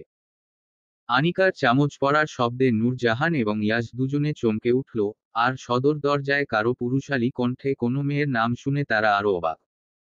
আনিকার শরীর কাঁপতে লাগলো, কি যেন এক অন্যরকম অনুভূতি হতে লাগলো যার সাথে আনিকার কোনো পরিচয় নেই। মিশ্র এক অনুভূতির সঙ্গে আনিকা পরিচিত হচ্ছে। আনিকা এবার পিছু ফিরল। পিছু ফিরতেই দেখতে পেল অশ্রুমাখা চোখে তার দিকে এক যুবক তাকিয়ে আছে। ইয়াশ আর নূর জাহানের ও খাওয়া থেমে গেল, তারা খাবার রেখে পিছনে তাকালো, তারাও দেখতে পেল এক যুবককে, সঙ্গে সঙ্গে আরো দুজনকে ভিতর প্রবেশ করতে দেখল। ইয়াশ আর এক মুহূর্ত ও দেরি না করে সদর দরজার দিকে এগিয়ে গেল। ইয়াশ, আনিকা ও খাবার টেবিল ছেড়ে উঠে দাঁড়ালো। ইয়াশ এগিয়ে গিয়ে নীলাভ, আহিল ও ফাইয়াজের সামনে দাঁড়ালো। ইয়াশ জিজ্ঞাসা করল, আপনারা কারা? ফাইয়াজ নিজের আইডি কার্ড দেখালো। স্যার, আপনি এখানে কেন? হসপিটাল নিয়ে কোনো সমস্যা হয়েছে? জি না, কোনো প্রবলেম হয়নি ডক্টর ইয়াশ, এখানে আমরা অন্য একটা দরকারে এসেছি। ইয়াশ কিছু বলার আগে ইয়াশকে ধাক্কা মেরে নীলাভ ড্রয়িং রুমে ছুটে গিয়ে আনিকাকে জড়িয়ে ধরল। ইয়াশ পরে যেতে নিতেই আহিল তাকে ধরল। হঠাৎ কি হলো বুঝতে কিছুটা সময় লাগলো ইয়াশের। নীলাভ আনিকা জড়িয়ে ধরতেই আনিকার সর্বাঙ্গ কেঁপে উঠল। নীলাভ আনিকাকে আষ্টেপৃষ্ঠে জড়িয়ে ধরেছে, এত শক্ত করে জড়িয়ে ধরেছে মনে হচ্ছে একটু আলগা হলেই আনিকা ছুটে পালিয়ে যাবে। আনিকা কপালে মুখে পাগলের মতো অজস্র চুমু খেতে লাগলো নীলাভ। নীলাভের চোখ থেকে টপ টপ করে পানি পড়ছে। আমার আনিকা, আমার কলিজা। আমি জানতাম তোমার কিছু হয়নি, তুমি আমাকে ছেড়ে কোথাও যেতেই পারো না। কেউ বিশ্বাস না করলেও আমি আমার ভালোবাসার উপর বিশ্বাস রেখেছিলাম। আমি জানতাম আমার মায়াবতীর কিছু হতেই পারে না, কিচ্ছু না। এগুলো বলে আরো শক্ত করে জড়িয়ে ধরল নীলাভ। আর একটু পরপর নাকে মুখে পাগলের মতো চুমু খাচ্ছে। আজ যেন নীলাভ তার নিজের মধ্যে নেই। যেখানে ইয়াশের সামান্য হাত ধরাতে আনিকা রেগে আগুন হয়ে গিয়েছিল, সেখানে নীলাভ তাকে আষ্টেপৃষ্ঠে জড়িয়ে ধরাতে আনিকা কিছুই বলছে না, বরং সেও তাকে আষ্টেপৃষ্ঠে জড়িয়ে ধরল। নীলাভকে তার বড্ড আপন লাগছে, খুব আপন লাগছে। মনে হচ্ছে এতদিনে আনিকা তার প্রাণ ফিরেছিল, এতদিন যেন সে এই মুহূর্তেরই অপেক্ষা করছিল। অদ্ভুত শান্তি অনুভব হচ্ছে বুকের মধ্যে। নীলাভের শরীরের ঘ্রাণ যেন তার অন্তরাত্মা কাঁপিয়ে তুলছে, মনে পড়ছে আবছা আবছা অজস্র স্মৃতি। আহিল আর ফাইয়াজ বাদে এতক্ষণে আনিকা আর নীলাভকে এভাবে আষ্টেপৃষ্ঠে জড়িয়ে ধরাতে তারা যেন অবাকের চূড়ান্ত পর্যায়ে। ইয়াশের রাগে পুরো শরীর থরথর করে কাঁপতে লাগলো। নিজের প্রিয়সীকে অন্য কারো বাহুডোরে তার সহ্য হলো না। সে দ্রুত ছুটে গেল নীলাভের কাছে। নীলাভকে আনিকার থেকে সরিয়ে ধাক্কা মেরে রাগান্বিত স্বরে বলল, এখানে এগুলো কি হচ্ছে? আপনি কোন সাহসে আমার পরীকে জড়িয়ে ধরেছেন? ইয়াশের ধাক্কা খেয়ে আনিকা পড়ে যেতে নিতেই নীলাভ আবার তার বাহুডোর আগলে ধরল। আর রক্তচক্ষু নিয়ে ইয়াশের দিকে তাকালো। মনে হচ্ছে এই মুহূর্তে সে ইয়াশকে মাটিতে পুঁতে ফেলবে। অবস্থা বেগতিক দেখে আহিল আর ফাইয়াজ দ্রুত ইয়াশের কাছে গিয়ে তাকে আটকালো। ডক্টর ইয়াশ, আপনি প্লিজ শান্ত হন। আমাকে ছাড়ুন বলছি। ইয়াশ ছুটার চেষ্টা করল, কিন্তু আহিল আর ফাইয়াজ তাকে আটকে ধরে রেখেছে। নূরজাহান এতক্ষণ চুপচাপ সব পর্যবেক্ষণ করলেও এখন সেই ইয়াশের কাছে এগিয়ে গেল। নীলাভ অস্থির কণ্ঠে আনিকাকে জিজ্ঞেস করল, আনিকা, এই আনিকা, তুমি ঠিক আছো তো? তোমার কোথাও লাগেনি তো? আনিকা এবার নীলাভের বুক থেকে মাথা উঠিয়ে নীলাভের চোখে চোখ রাখল।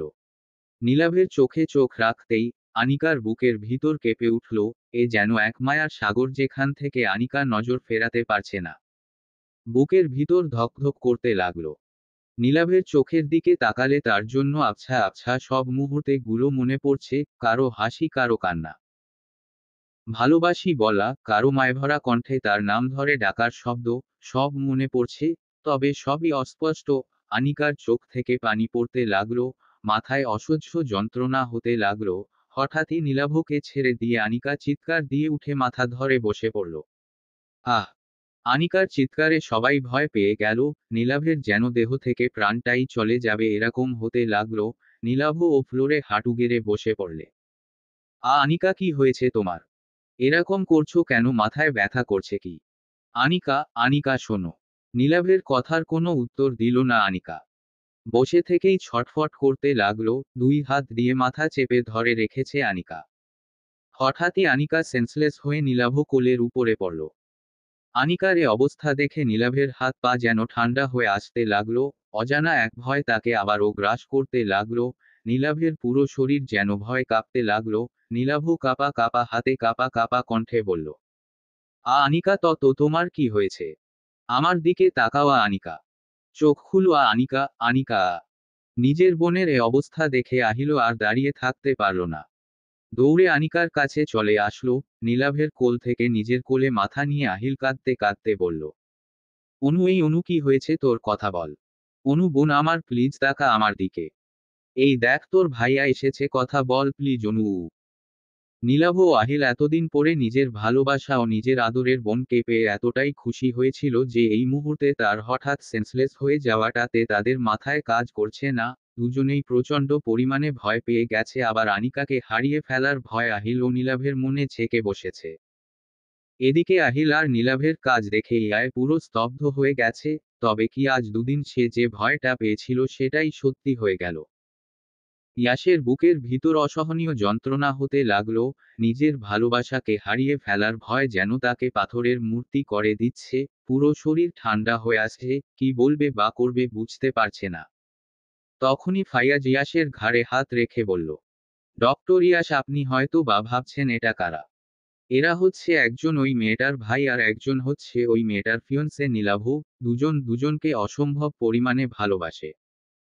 ভালোবাসা শব্দটা যেন ইয়াসের কানে বাড়ি খেতে লাগলো, বুকের ব্যথাটা যেন দ্বিগুণ হয়ে গেল।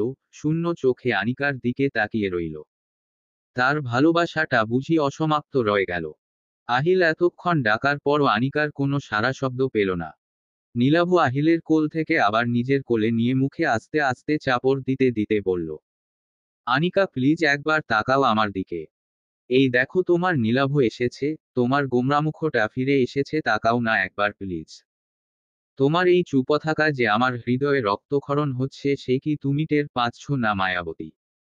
আর কত কষ্ট দিবে আমায়, আর কত কষ্ট দিলে খুশি হবে বলো আমায়? প্লিজ একটি বার তাকাও আমার দিকে। নীলাভের ভয় যেন ক্রমশ বাড়তে লাগলো।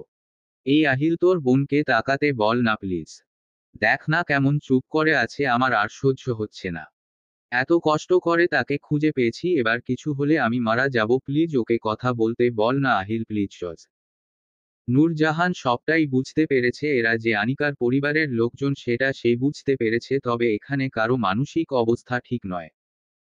আর আনিকা কেন সেন্সলেস হয়ে গেছে সেটাও তিনি বুঝতে পেরেছে।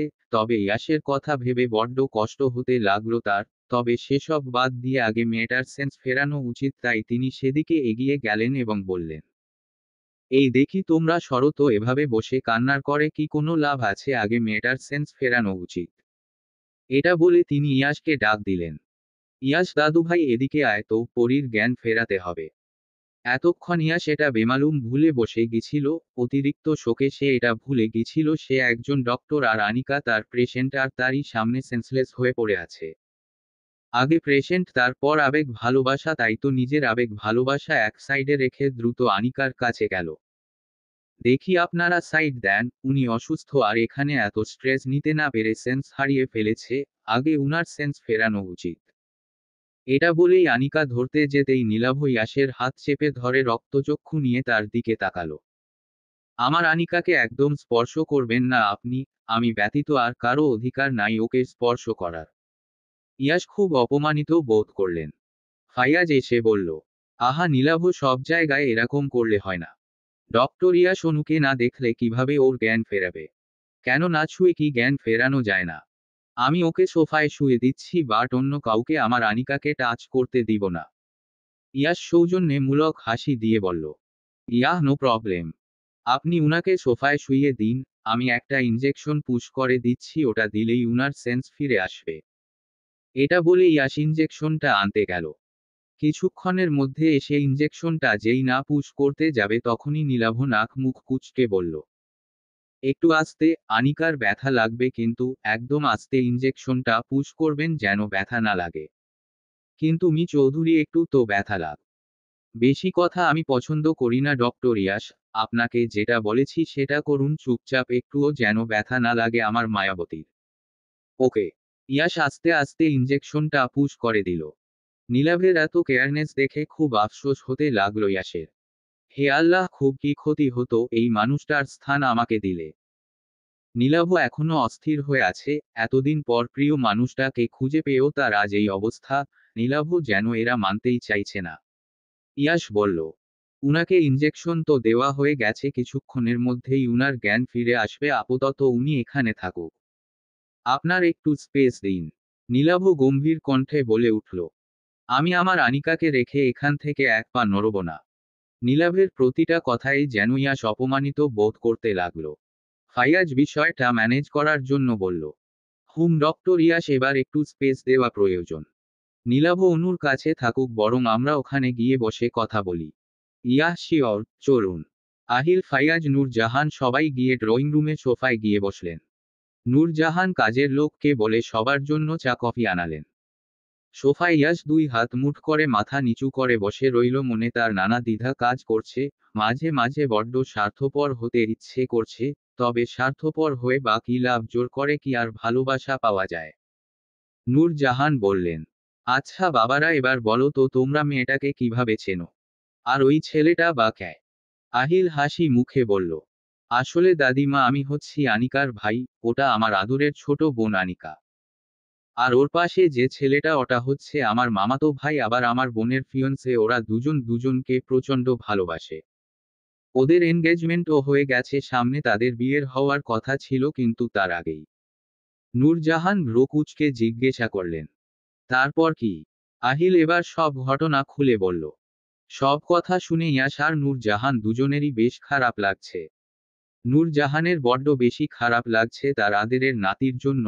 বহুদিন পর তার মুখে এই মেয়েটার জন্য হাসি দেখেছিলাম, হয়তো আজকের পর থেকে সেই হাসি আর থাকবে না। এসব ভেবেই দীর্ঘশ্বাস ছাড়লেন নূরজাহান।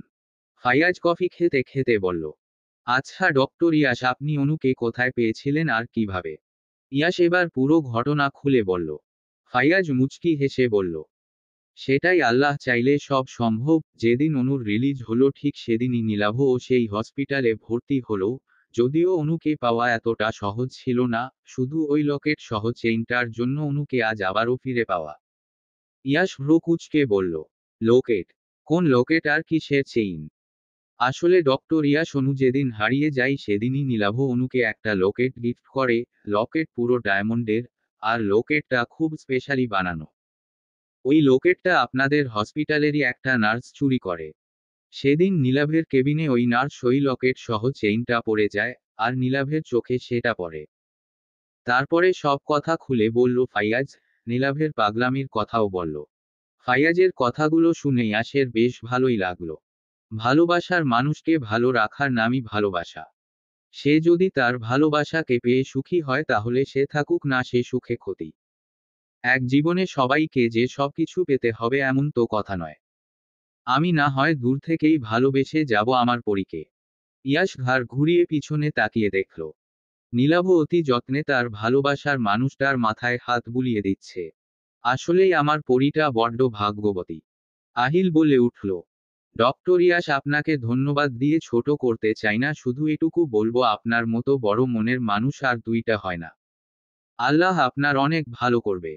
ইয়াস প্রত্যুত্তরে শুধুই মুচকি হাসল। নূরজাহান বলল, তা বাবারা, তুমি তোমার পরিবার কি জানিয়েছ যে তোমার বোনকে খুঁজে পেয়েছ? তোমার কথা শুনে যেটা বুঝলাম, তোমার পরিবারের কেউই এখন ভালো নেই, সবাই মানসিকভাবে বড্ড ভেঙে পড়েছে। দাদিমা ভালো কথা মনে করে দিয়েছেন। তবে আমি এই মুহূর্তে আর বাড়িতে ফোন করে অনুর কথা বলবো না। অনুকে আজ বাড়িতে নিয়ে গিয়ে সবাইকে চমকে দিব। বাড়িতে চলে যাবার কথা শুনে ইয়াসের বুকের ভিতর জ্বলে উঠল। তাহলে কি আমার পরি আমাকে রেখে আজ চলে যাবে? তাকে কি আর কখনো দেখা হবে না? ওই মায়ভরা মুখটা না দেখে আমি কিভাবে থাকব? এসব ভাবতেই ইয়াসের বুকটা ফেটে চৌচির হয়ে যাচ্ছে। এই কদিনে মেয়েটা তার অভ্যাসে পরিণত হয়েছে। নীলাভ আনিকা দুজন হাঁটছে, দুজনে গল্প করছে, দুজনে হাসছে। হঠাৎই চোখের পলকে নীলাভ গায়েব হয়ে গেল। আনিকা অনেক খুঁজেও তাকে পেল না। আনিকা ভয় কান্না করে দিয়েছে, চিল্লিয়ে নীলাভকে ডাকছে, কিন্তু নীলাভকে সে পাচ্ছে না। আনিকা বসে কান্না করতে লাগল। আনিকা কিছুক্ষণ পরে দেখে নীলাভ তার সামনেই দাঁড়িয়ে আছে। নীলাভকে দেখেই আনিকা তাকে জড়িয়ে ধরতে গেল, কিন্তু নীলাভ আবার হাওয়ায় মিলিয়ে গেল। তখনই জোরে নীলাভের নাম ধরে চিৎকার করে উঠল, নীলাভ! আনিকার চিৎকার দেখে নীলাভ চমকে গেছে। আনিকা চিৎকার দিয়ে উঠে বসেছে, সমস্ত শরীর তার ঘেমে একাকার হয়ে গেছে। এতক্ষণ সে স্বপ্ন দেখছিল। নীলাভ অস্থির হয়ে জিজ্ঞাসা করল, আনিকা তুমি ঠিক আছো? পরক্ষণেই নীলাভের মনে পড়ল মাত্রই তো আনিকার তার নাম ধরে ডাল দিল, তার মানে কি আমার আনিকা পুরোপুরি সুস্থ? এটা ভাবতেই নীলাভের মনে খুশির বন্যা বয়ে গেল। আনিকার সব মনে পড়ে গেছে, এখন সে পুরোপুরি সুস্থ। আনিকা ঘুম থেকে উঠে হাঁপাচ্ছে, মনে হচ্ছে ওটা স্বপ্ন না বাস্তব ছিল। আনিকার আস্তে আস্তে এই 9 দিনের সমস্ত ঘটনা মনে পড়ে গেল, তখনই সে নীলাভকে খুঁজতে লাগল। তখনই আনিকা মাথা তুলে তাকিয়ে দেখে সামনে নীলাভ তার দিকে অপলক তাকিয়ে আছে। আনিকা নিজের সর্বশক্তি দিয়ে নীলাভকে শক্ত করে ধরে হু হু করে কান্না করে দিল। চলবে গল্প তোমাতেই বিভোর। লেখানিতে তাসনুভা জুহি। পঞ্চম পর্ব।